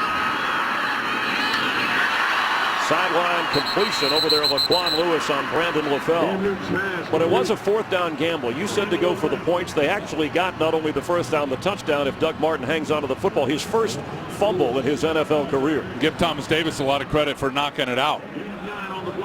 Yeah, that was a big gamble now. Chasing points with 11 minutes to go in the 4th quarter, down by 4. I'd have preferred the field goal. You have that big long drive, you're making plays, your running back's picking up big chunks, and you end up getting nothing. A 15-play drive resulting in nothing for Tampa Bay. On 2nd and 1, Stewart. It'll be 3rd down. The Buck defense with Rondé Barber leading the charge and Levante David. Let's get a game break. Down 13-0 at home to Cleveland. The Cowboys have come back with 17 unanswered. Tony Romo hooking up with Dez Bryant on the 28-yard score. Cowboys have the lead right now, 17-13. Remember, they play Thanksgiving Day right here on Fox against RG3 and the Redskins. RG3 with 4 TD passes so far today. Chris and Tim. It's Kurt, a tradition every Thanksgiving, watching the NFL on Fox and a good rivalry matchup this Thursday with the Redskins and Cowboys in Texas. On 3rd down, Cam Newton is going to throw underneath and get the first down to Brandon LaFell. He's up near the 48-49 line at Carolina. I'll tell you, one adjustment I've seen from Carolina today is their receivers making adjustments over the middle of the field when Cam Newton becomes a scrambler. And Brandon LaFell that time, it was perfect. Cam's in trouble. Watch LaFell. He's going to come here, and then he's just going to sit back to the middle of the field to be an outlet for Cam Newton if he decides he wants to throw it. Effective throwing between the numbers today for Cam Newton, which hasn't been the story all year. A 20-yard gain. Cam Newton has not turned it over. Stewart slips out of a tackle. It's down to the 46 of Tampa, playing with that sore ankle. Mason Foster making the tackle. It was Rondé Barber who told us that when we play Cam Newton, we count on getting a turnover here or there. And you saw the graphic earlier. When he turns it over, he doesn't win. Well, he's never won a game when he throws an interception, which is a shocking number and a really telling stat. But when he's a runner, the way he carries the ball so loose, and we watched him in practice, after every play, they throw him the ball and he does the hold high and tight, tries to hold it right, but in the pressure of the game, he carries it loose away from his body. He has fumbled 9 times this year when he's carrying the football. Bucks hoping for a takeaway here. Stewart carries, and is stopped in his tracks. It'll bring up a 3rd down. Again, it's Mason Foster, the middle linebacker, who with Levante David. Quite a team of the future at that position. 28 runs for the Carolina Panthers in this game today. We said it early. Ron Rivera told me on the field, he said, we're going to commit to the run game. We are going to run it. We know they're good, but we're going to commit to it. Look what they did week 1 with 13. In a game that was tight the whole way through. Clearly a renewed commitment to running the football today 28 times. And Ron Rivera's defense keeping the high-scoring Buccaneers in check with just 10 points. On 3rd down. Quick pass, complete. Steve Smith inside the 30 of Tampa Bay. First down, Panthers.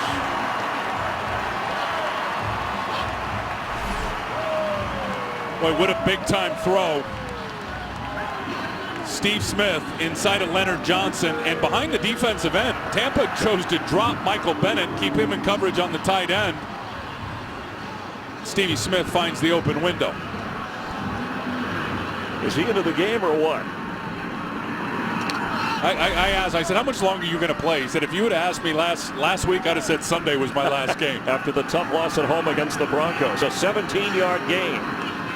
Cam Newton fakes the run, floats it, and there's LaFell. And he has a Panther touchdown.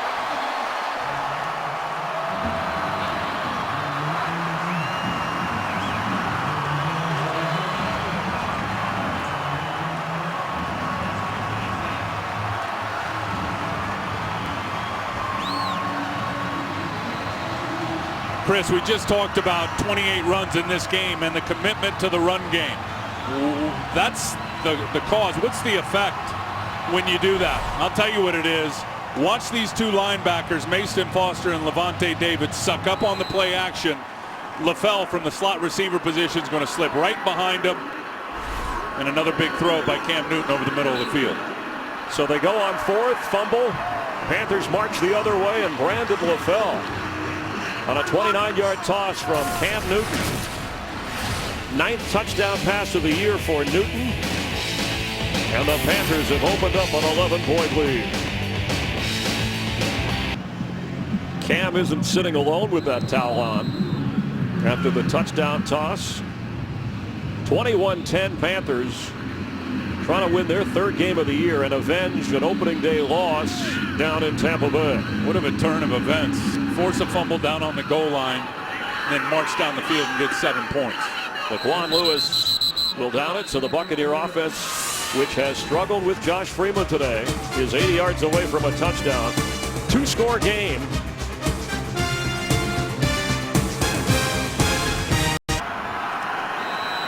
This is a Mike Burks production, directed by Michael Frank, with Tim Ryan, Chris Myers, Jamie Maggio on the field. 6 minutes to go in the 4th quarter, and the Buccaneers' 3-game winning streak is in jeopardy. Freeman to throw. For Mike Williams, who has to leap in the air with 4 Panthers covering him. Incomplete.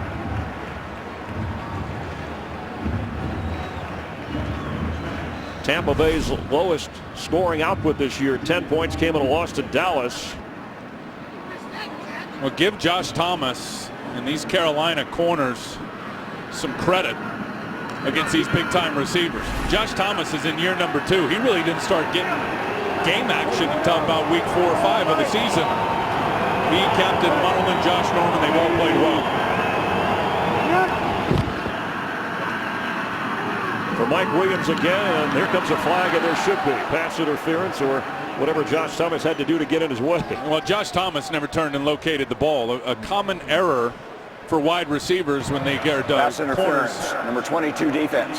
First down, spot of the foul. Common error for cornerbacks when they get defensive pass interference. They're in good position, which he's in here to the right of your screen, one-on-one on Mike Williams. Now he's running with him. Just got to turn his head and find the football. He looked for a second and then grabbed him and started forcing Mike Williams out of bounds. That was a good call. So up to the 33-yard line, they need 2 scores, and you'll need a conversion if you're Tampa Bay to try and rally. Think about this. They have been one of the most explosive offenses with passes at 20-plus to the wide receivers. 0 in this game today. Here comes a flag off the snap. Maybe a free play. That's complete at the 45-yard line. Vincent Jackson will check on the penalty flag. Offside, number 95 defense, penalties declined. First down. That's Charles Johnson, you just mentioned. That was a 22-yard completion, the longest of the day. Yeah, Charles Johnson there at defensive end, lined up in the neutral zone. And you said it, Chris. I mean, that's their first one at 20-plus in this game. 5.5 to go. It's going to take a few of them. No huddle. Freeman incomplete for Dallas Clark. Let's get a game break and head to Los Angeles. Falcon quarterback Matt Ryan has thrown a career-high 4 interceptions against Arizona. Still, when this touchdown run by Michael Turner from the yard out scored, it gave Atlanta their first lead of the game, 23-19. Less than 7 minutes left in the regulation. Chris, Tim. Thanks, Kurt. Leaders in the NFC South, as you see. Atlanta has it well in hand. The Bucs can't afford to stumble here in Charlotte. Especially with the New Orleans Saints, Chris, getting red hot for the last several games. Freeman completes to Clark at the 40, and he's knocked down right away by Thomas Davis. It'll bring up 3rd down. Josh Freeman, in his 4th NFL season, has 9 fourth quarter comebacks. No huddle as they go to the line here.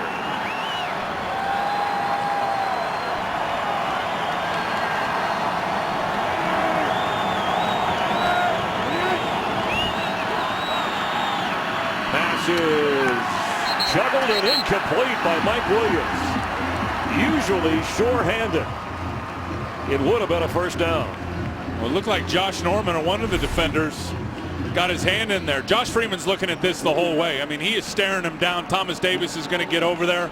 No, you're right, Chris. That was just a drop. I mean, Norman got it late, but that ball already should have been plucked right out of the air from Mike Williams. So on 4th and 5, the Bucs have to go for it. Some mix-up in the huddle as Dallas Clark runs out. They may have to use a timeout here. Sloppy.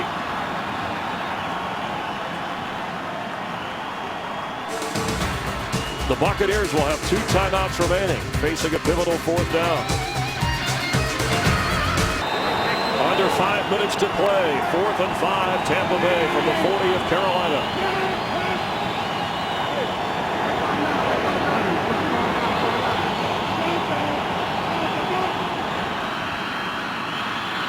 Freeman's throw, first down, Tampa Bay. Mike Williams hangs on at the 30. That is a big-time throw from Josh Freeman. The ball placement perfect, putting it right on the big body of Mike Williams. And how about the trust? Because Mike Williams dropped the throw the play before. 1st and 10. No huddle once again. Mix up with Vincent Jackson. It'll be 2nd and 10. There's been a few mix-ups, not just there, but why they had to call a timeout earlier.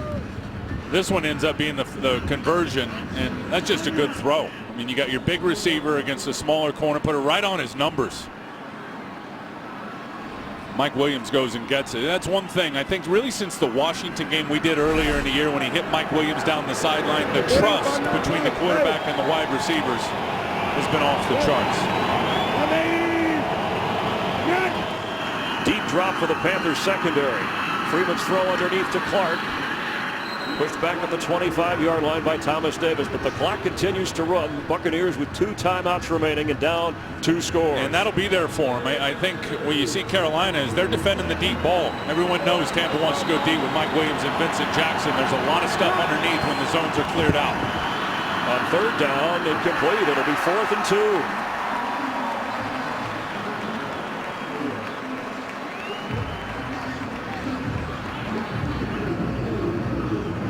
Connor Barth may come out and try a field goal, and then the Bucs will have to play percentages with an onside kick or kick it deep and hope to hold Carolina. Yeah, I like the field goal opportunity here better than going for it on 4th and 2. You got 3 timeouts left. Come play some defense, get the ball back again, and hope for a touchdown and a 2-point conversion if they make this. A 40-yard try. He hit from 51 earlier.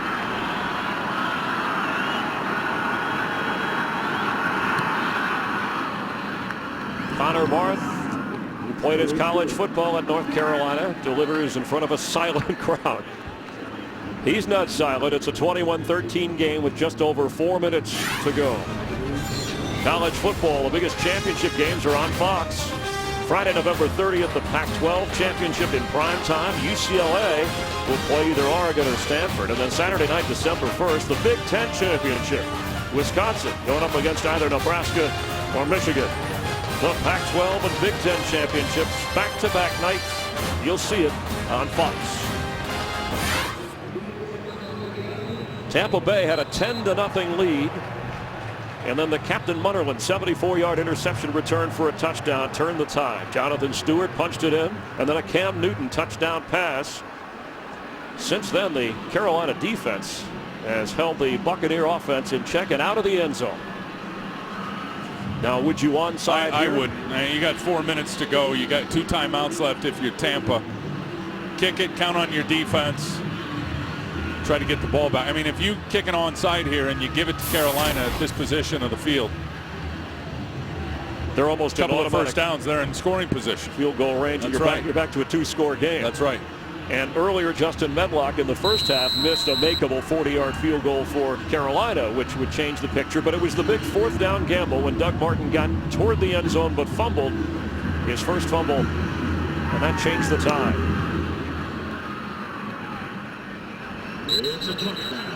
Through the end zone, Carolina takes over at the 20-yard line. And here it is. I mean, this is the cause. That fumble, which could have gone either way, it ends up being the effect right here. A couple of nice plays down the field and culminates with Cam Newton over the middle of the field. After some good runs, play action sucked up the linebackers. He hits LaFell behind him. Touchdown LaFell, who crams it over the goalpost for the dunk celebration. 226 yards passing for Cam Newton. He has a touchdown. He has not thrown an interception. Newton has also run for 33 yards. Jonathan Stewart playing on a tender ankle back in. Newton to throw on first down, and Steve Smith has it across the 30. And they're picking on Leonard Johnson. I'll tell you, that's a risky play because you risk stopping the clock on first down if you're the Carolina Panthers, but they've had a lot of success throwing the ball on first down today, and everybody has all year. I mean, you look at Tampa, obviously worst in the league in their pass defense, but by a pretty good margin, the worst in the league, Chris, on stopping the pass on first down. Carolina's had some nice success with it.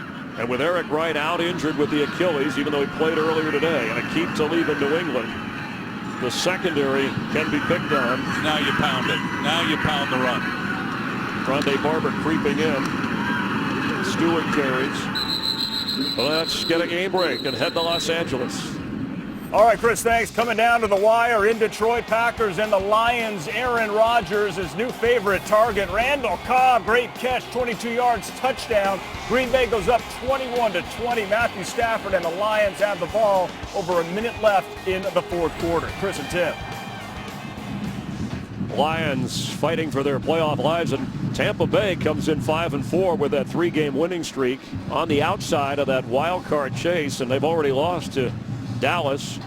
They have teams coming up on the schedule. I think the Jets are 8-1 though. Yeah. Well, actually, Tampa Bay is playing the Falcons at home. That was just the run. That should have been Atlanta there. Then they're at Denver, and then they're home against the Eagles before going to New Orleans. Tampa Bay fans who have made their way up see an entertaining game, but not enough from their Buccaneer offense. Can the defense do the job here?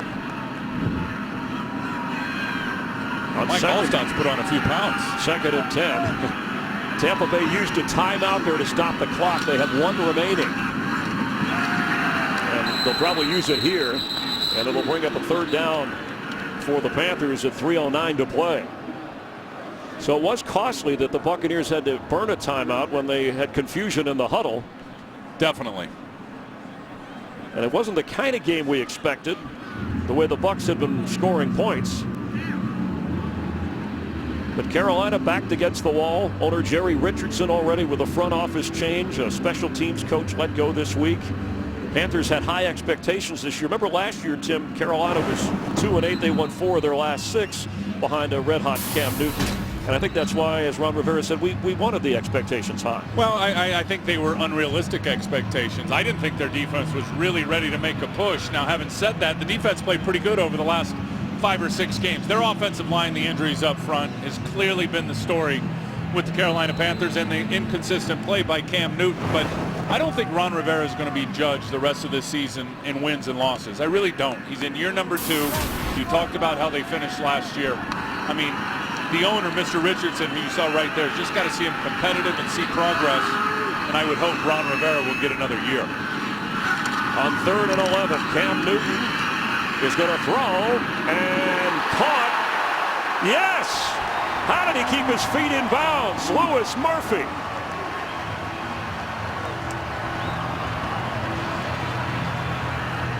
It looked like it had a chance to be intercepted by Laquan Lewis. Unbelievably risky throw from Cam Newton. Remember the one he threw that way last week, ended up going back the other way for a touchdown. He throws this ball just a little bit late, but it's got so much velocity on it and so much heat that it goes just past the hand of Laquan Lewis, and what a catch.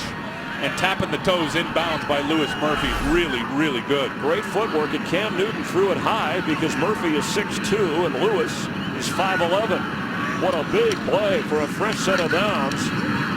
And Tampa Bay is out of timeouts. So even if the Panthers just run a couple more plays and kick it, the clock is the enemy of the Buccaneers. The only relief they'll get, as you know, is the 2-minute warning. But the Panthers lead up every minute they can.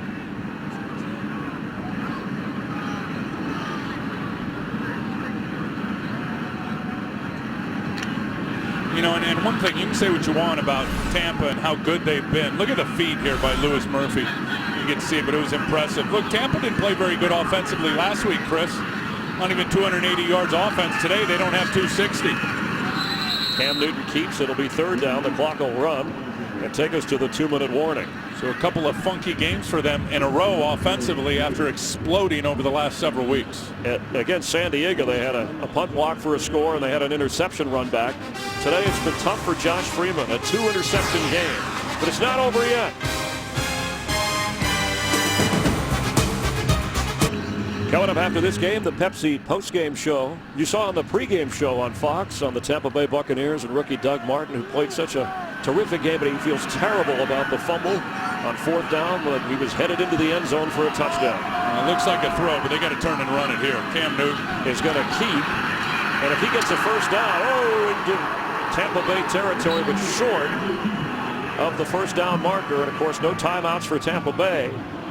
Yeah, they're going to get the ball. It looks like a little over a minute to go with no timeouts, Chris. And I promise you'll see Carolina defending the sideline, because Tampa's going to have to work the sideline in the passing game to stop the clock and get relief. And they don't have to, obviously, don't have to work it in a field goal range. They got to get all the way down the field, score a touchdown, and count on a 2-point conversion. Play clock, they're going to let it run down. Carolina, if they want to wait and just take a timeout, they can.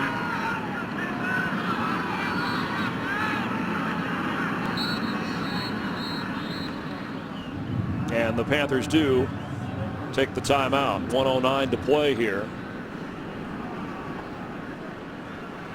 Bucs will get a shot. One score down. Touchdown and 2-point conversion pending the punt. Well, Fox NFL tradition, football on Turkey Day and Thanksgiving, and Tim and I wish you a happy and healthy one to you and your family. 4:30 Eastern, 1:30 Pacific. Troy Aikman, Joe Buck on the call. Redskins and Cowboys from Texas. Cleveland has a 3-point lead over Dallas with just 54 seconds left. The Redskins defeated the Eagles today, 31-6. Boy, if the Cowboys, with a ripe opportunity to get right back in this NFC race, lose to the Cleveland Browns today, Jerry Jones may be out of his mind. Falcons won. They rallied to beat Arizona 23-19. Leaders of the NFC South. The Saints play later out in Oakland. And the Bucs, the young Bucs,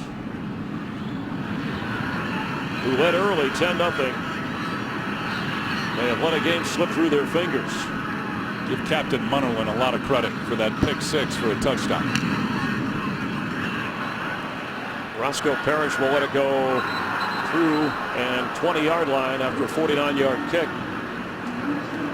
So 80 yards away with a minute 2 and no timeouts, and Josh Freeman trying to engineer his 10th career fourth-quarter comeback. I talked about it earlier, the trust with the wide receivers. Right now in this situation, you got to trust them more than anybody and than you ever have before, and really count on the size advantage of Vincent Jackson at 6'5" and of Mike Williams over on the other side at 6'2". You got to throw it up and to use a basketball analogy, let those guys go get the rebound. Well, you get Vincent Jackson, the size, as you said, 6'5", Aurelius Ben. Mike Williams, both over 6'2". Vincent Jackson coming out of the slot down here at the bottom. But will Freeman have time? He does here to go sideline Vincent Jackson. The ball is knocked out. It's incomplete. And Josh Thomas, who's played well in that secondary with Captain Munnerlyn today, with the big hit. Impressed with those young corners. I'm telling you, they will come up and rock you. And that time Josh Thomas punches it out. He ended up, who knows if Vincent Jackson would even gotten out of bounds anyway. But you got to start taking some shots here. Tyquan Underwood, top of your screen, the third receiver who has not been a factor at all today for Tampa Bay. Freeman throws on the run, and there is Underwood, who takes a hard hit. Here comes a flag. Oh, how late was that flag on Thomas Davis? That flag came out so late. And you know what? I don't agree with it. I think it was the reaction of the head linesman who saw Tyquan Underwood laying on the ground. I mean, he went down and then didn't move, and the head linesman's running in and throws the flag late. Well, you could hear the clang. Let's see where the helmet connected. Let's see, 1, 2, has a chance to protect himself. He went more with the shoulder. Well, you can't hit him in the hat anyway. I don't care if it's a shoulder, a helmet, or a foot. Doesn't matter. Hit to the helmet. 15-yard penalty. First down. Well, after the completion, that'll be a 33-yard gain with the penalty.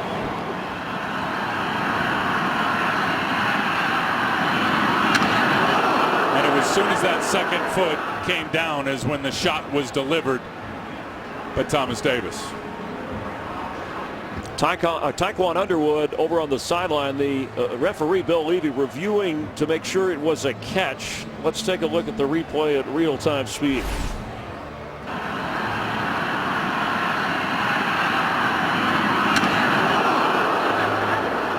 That's what they call the bang-bang play. And Mike Pereira will tell you, the referees, the officials, they watch these in what they call the line feed, live speed.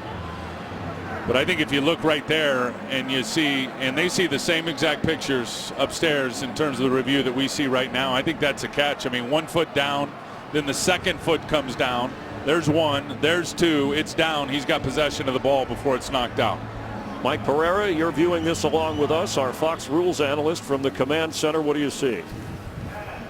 I think the pass is incomplete, and the reason After reviewing the play, the ruling stands. The 15-yard penalty will be enforced at the end of the catch. As you were saying, Mike. I like it. Yeah, I would like it as incomplete because the contact came almost simultaneous with the second foot hitting the ground, and then he's considered going to the ground, and the ball popped out when he hit. But I guess Bill Levy felt that he had control long enough to stay with that ruling. Thanks, Mike. And they tacked down the penalty. So from the 47-yard line of Carolina, 45 seconds, no timeouts. Down by 8. Freeman to Doug Martin, who has to get out of bounds, and that won't do much for Tampa Bay.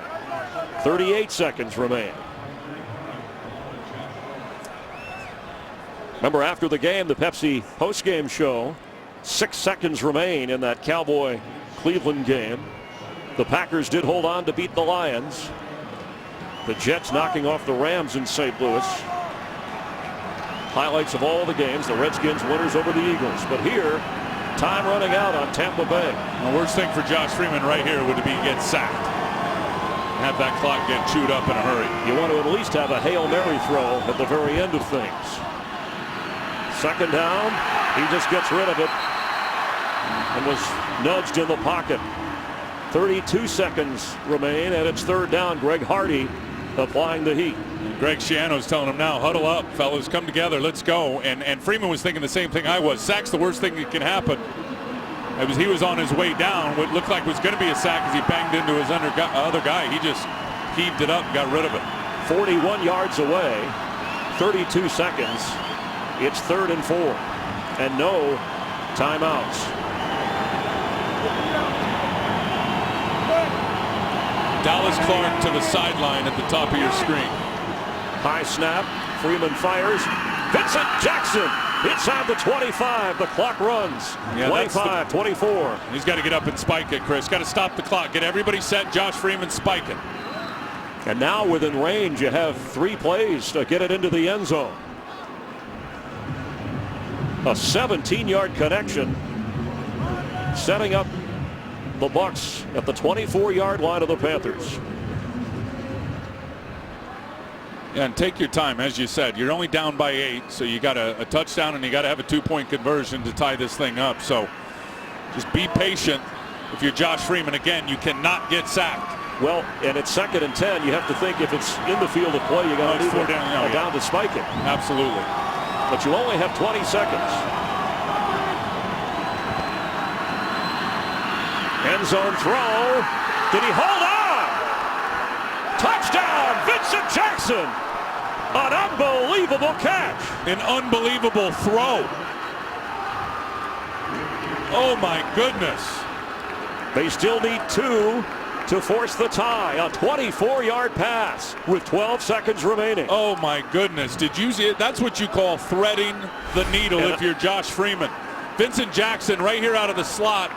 Watch him come down the middle of the field, and then watch how Josh Freeman just lasers it right in between 3 defenders. Glue on the fingers of Jackson as Freeman went down. That's the longest pass play of the day for the Buccaneers. And the booth reviewing as they do on all scoring plays on a 24-yard touchdown toss. What an incredible throw and catch. And Cam Newton standing on the sidelines as he's going to see this thing be completed. He can't believe it. That's not a freeze frame. I talked about the trust with your best players and trusting them more than ever. Freeman just threw it in between 2 defenders with 1 on him. So 3 guys there. Let's watch the end line. Feet clearly down. Possession of the ball for Vincent Jackson. What a grab. Getting battled. Look at the strength as Luke Kuechly's trying to pull it away from him. What a great example of the strength of going, getting in traffic and then hanging on to it with a backer trying to rip it out. 12 seconds remain, and once the officials okay this as a touchdown, the Bucs are going to need a 2-point conversion. They're 0 for 2 in the 2-point conversion department this year. And for Josh Freeman, 2 interceptions, 1 run back for a score, trying to dig the Buccaneers out of a deep hole in Carolina.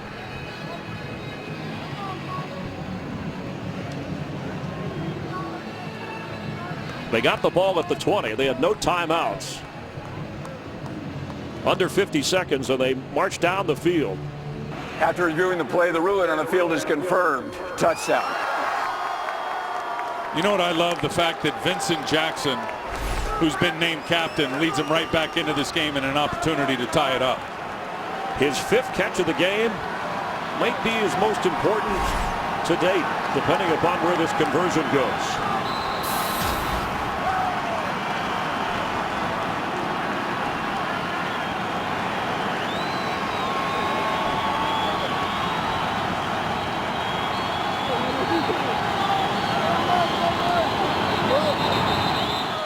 And the Panthers are going to use a timeout. Timeout, Carolina. Their second charge, timeout. 30 seconds.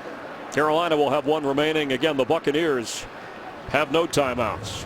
Boy, in a challenge, and I like Ron Rivera calling the timeout. Make sure they got everybody understanding what they're doing here. Tampa came out with 3 wide receivers, 1 running back and a tight end, but it's their blocking tight end, Luke Stocker, with Doug Martin in the backfield. How are you going to defend that? You're going to stay in your base personnel, expect and run, or you're going to get into your nickel stuff and play pass? I mean, good timeout by Ron Rivera, just getting all the guys in line. Does Tampa come out with a different alignment? Well, I think Tampa Bay is Josh Freeman. You got to somehow get him out on the edge as a run-pass option. And I'll tell you, they've been sneaky down on the goal line. Saw Dallas Clark get a touchdown with that misdirection stuff last week. Eric Lorick got in the end zone. And Doug Martin on 4th down and 2 got into the end zone but lost the football, and that's when Carolina marched the other way.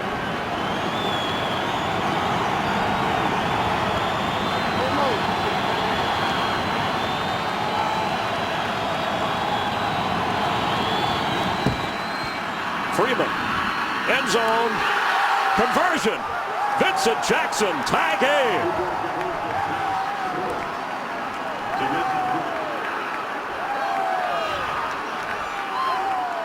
I'll tell you, on the chessboard, Tampa just won that big time. They call a timeout, that being Carolina, and then they bust a coverage between Captain Munnerlyn and Luke Kuechly. They turn Vincent Jackson free right in the middle. Look at Kuechly playing run the whole way on the running back, Doug Martin. He gets sucked up. Munnerlyn thought he had help inside, which he should have from the middle linebacker. And Vincent Jackson finds the void, and Josh Freeman, more importantly, sees it and delivers the ball. This stadium in Charlotte has turned into the theater of the absurd. For the Bucs to march downfield with no timeouts, with a little over a minute to go, and need a 2-point conversion with the touchdown to force the tie.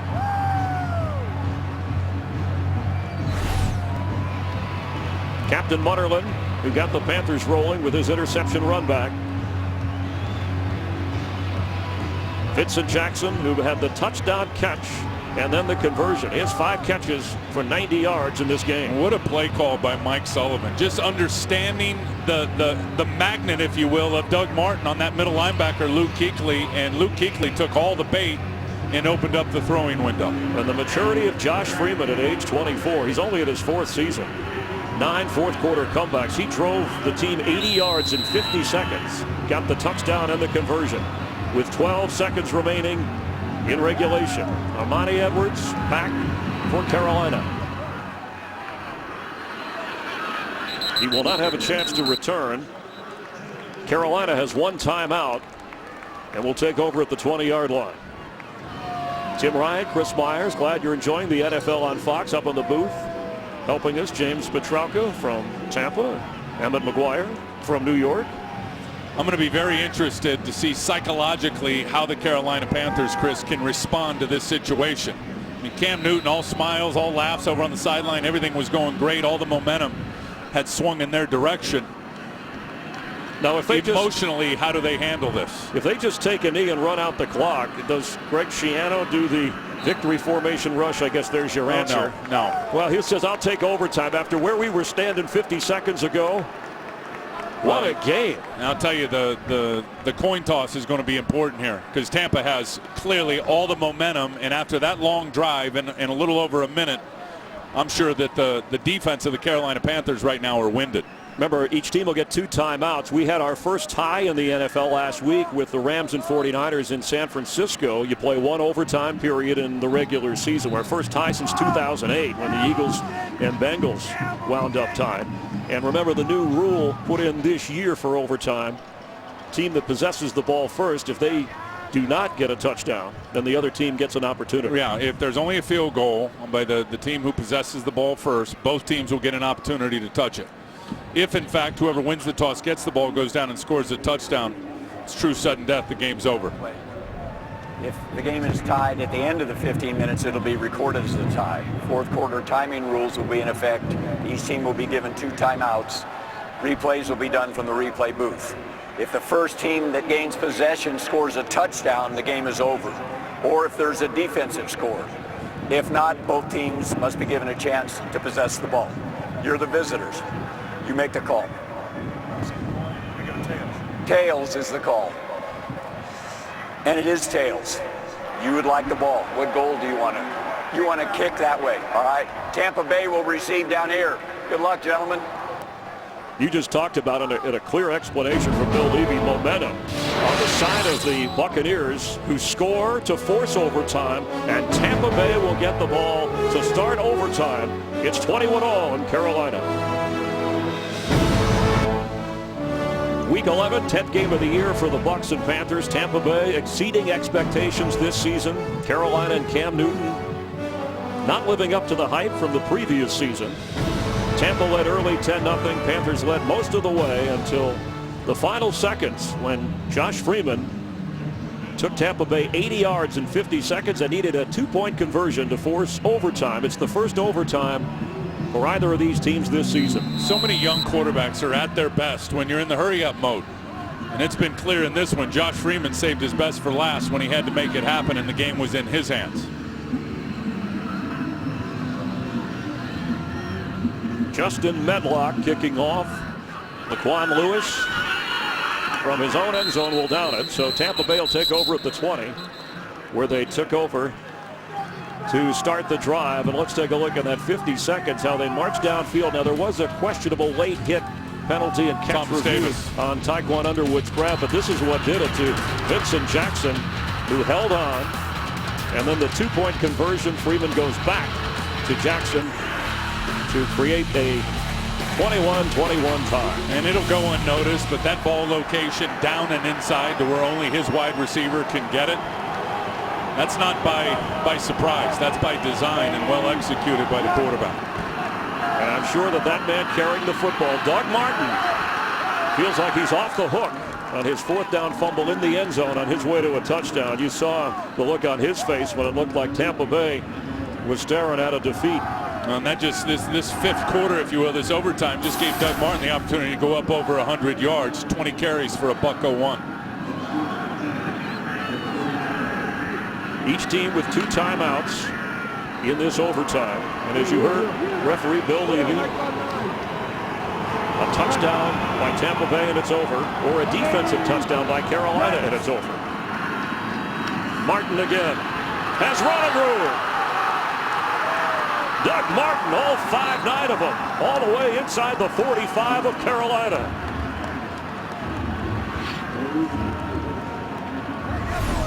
Now Jeremy Zutaw, who's at left guard, pulling and leading the way for Doug Martin, ends up springing him. Doug Martin, just with his patience, reads the block, waits for it to develop. There's the kick out. Then he gets a good block by Jamon Meredith. Really good vision and patience by Doug Martin. And then once he sees the hole, watch us put a foot in the ground, bang, right there and pick up a bunch of yards. A 27-yard gain from the 42. He gets it again. He doesn't seem tired, falling toward the 41. The rookie from Boise State, the first-round draft pick with his third 100-yard game of his career. And Greg Schiano in his first NFL overtime game. Now get ready for what Tampa has done well all season long, and I'm sure Ron Rivera is telling his defensive coordinator and his defense, be ready for the hard play action. We've just seen two really good runs by Doug Martin. Let's see if they sell it hard and then try to take a shot in the passing game. Vincent Jackson at the top of your screen. He goes the other way. Mike Williams has it, gets inside the 30, and goes out of bounds. Already, Connor Barth has made 2 field goals in this game, one a 51-yarder.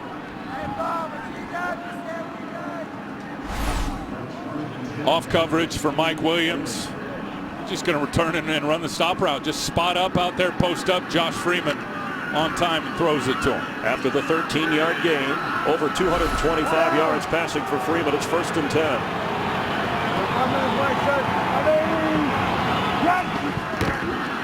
Doug Martin splits the defenders. If you just tuned in, overtime, the Buccaneers scored late to force it, won the coin toss, got the football from their own 20, and they've marched all the way inside the 22 of Carolina. And Carolina is winded right now, and I'm telling you, get ready for a play action pass. 2nd and 3 right here. Sell the run hard and throw right behind those linebackers. Remember, a field goal doesn't ensure a win. It gives the Panthers a chance with the football. A touchdown ends it. On 2nd down, Doug Martin slips, hits the ball's out. They're going to call him down right away. The official blowing the whistle and pointing to where Martin was hit, and all replay reviews in overtime are handled by the booth upstairs. And it did look like as Doug Martin was trying to lay out, he came down and the ground forced the ball out.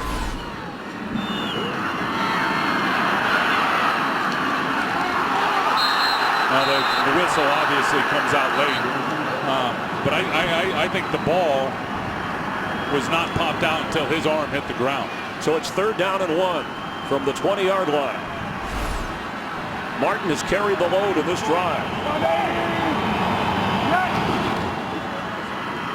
Vincent Jackson has it. 1st down, Tampa Bay.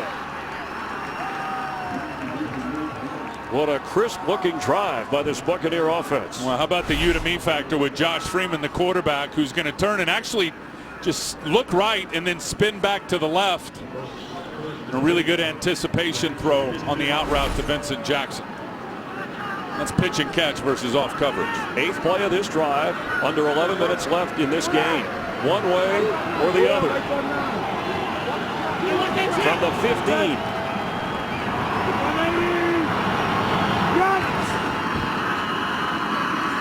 Freeman, end zone.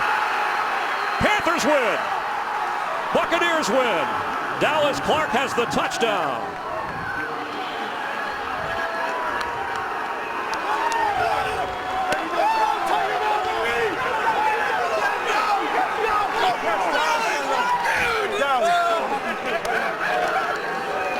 Boy, Mike Sullivan, the play calling, Josh Freeman with the execution, Dallas Clark and just running the little wheel route, getting it to the outside by design, was wide open.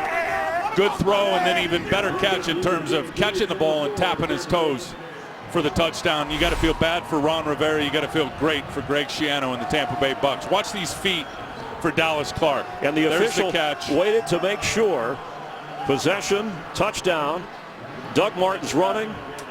Vincent Jackson's receiving, and then Dallas Clark, not an easy grab for the game winner. No, and James Anderson just fell down out there in man coverage, and Dallas Clark goes right around him.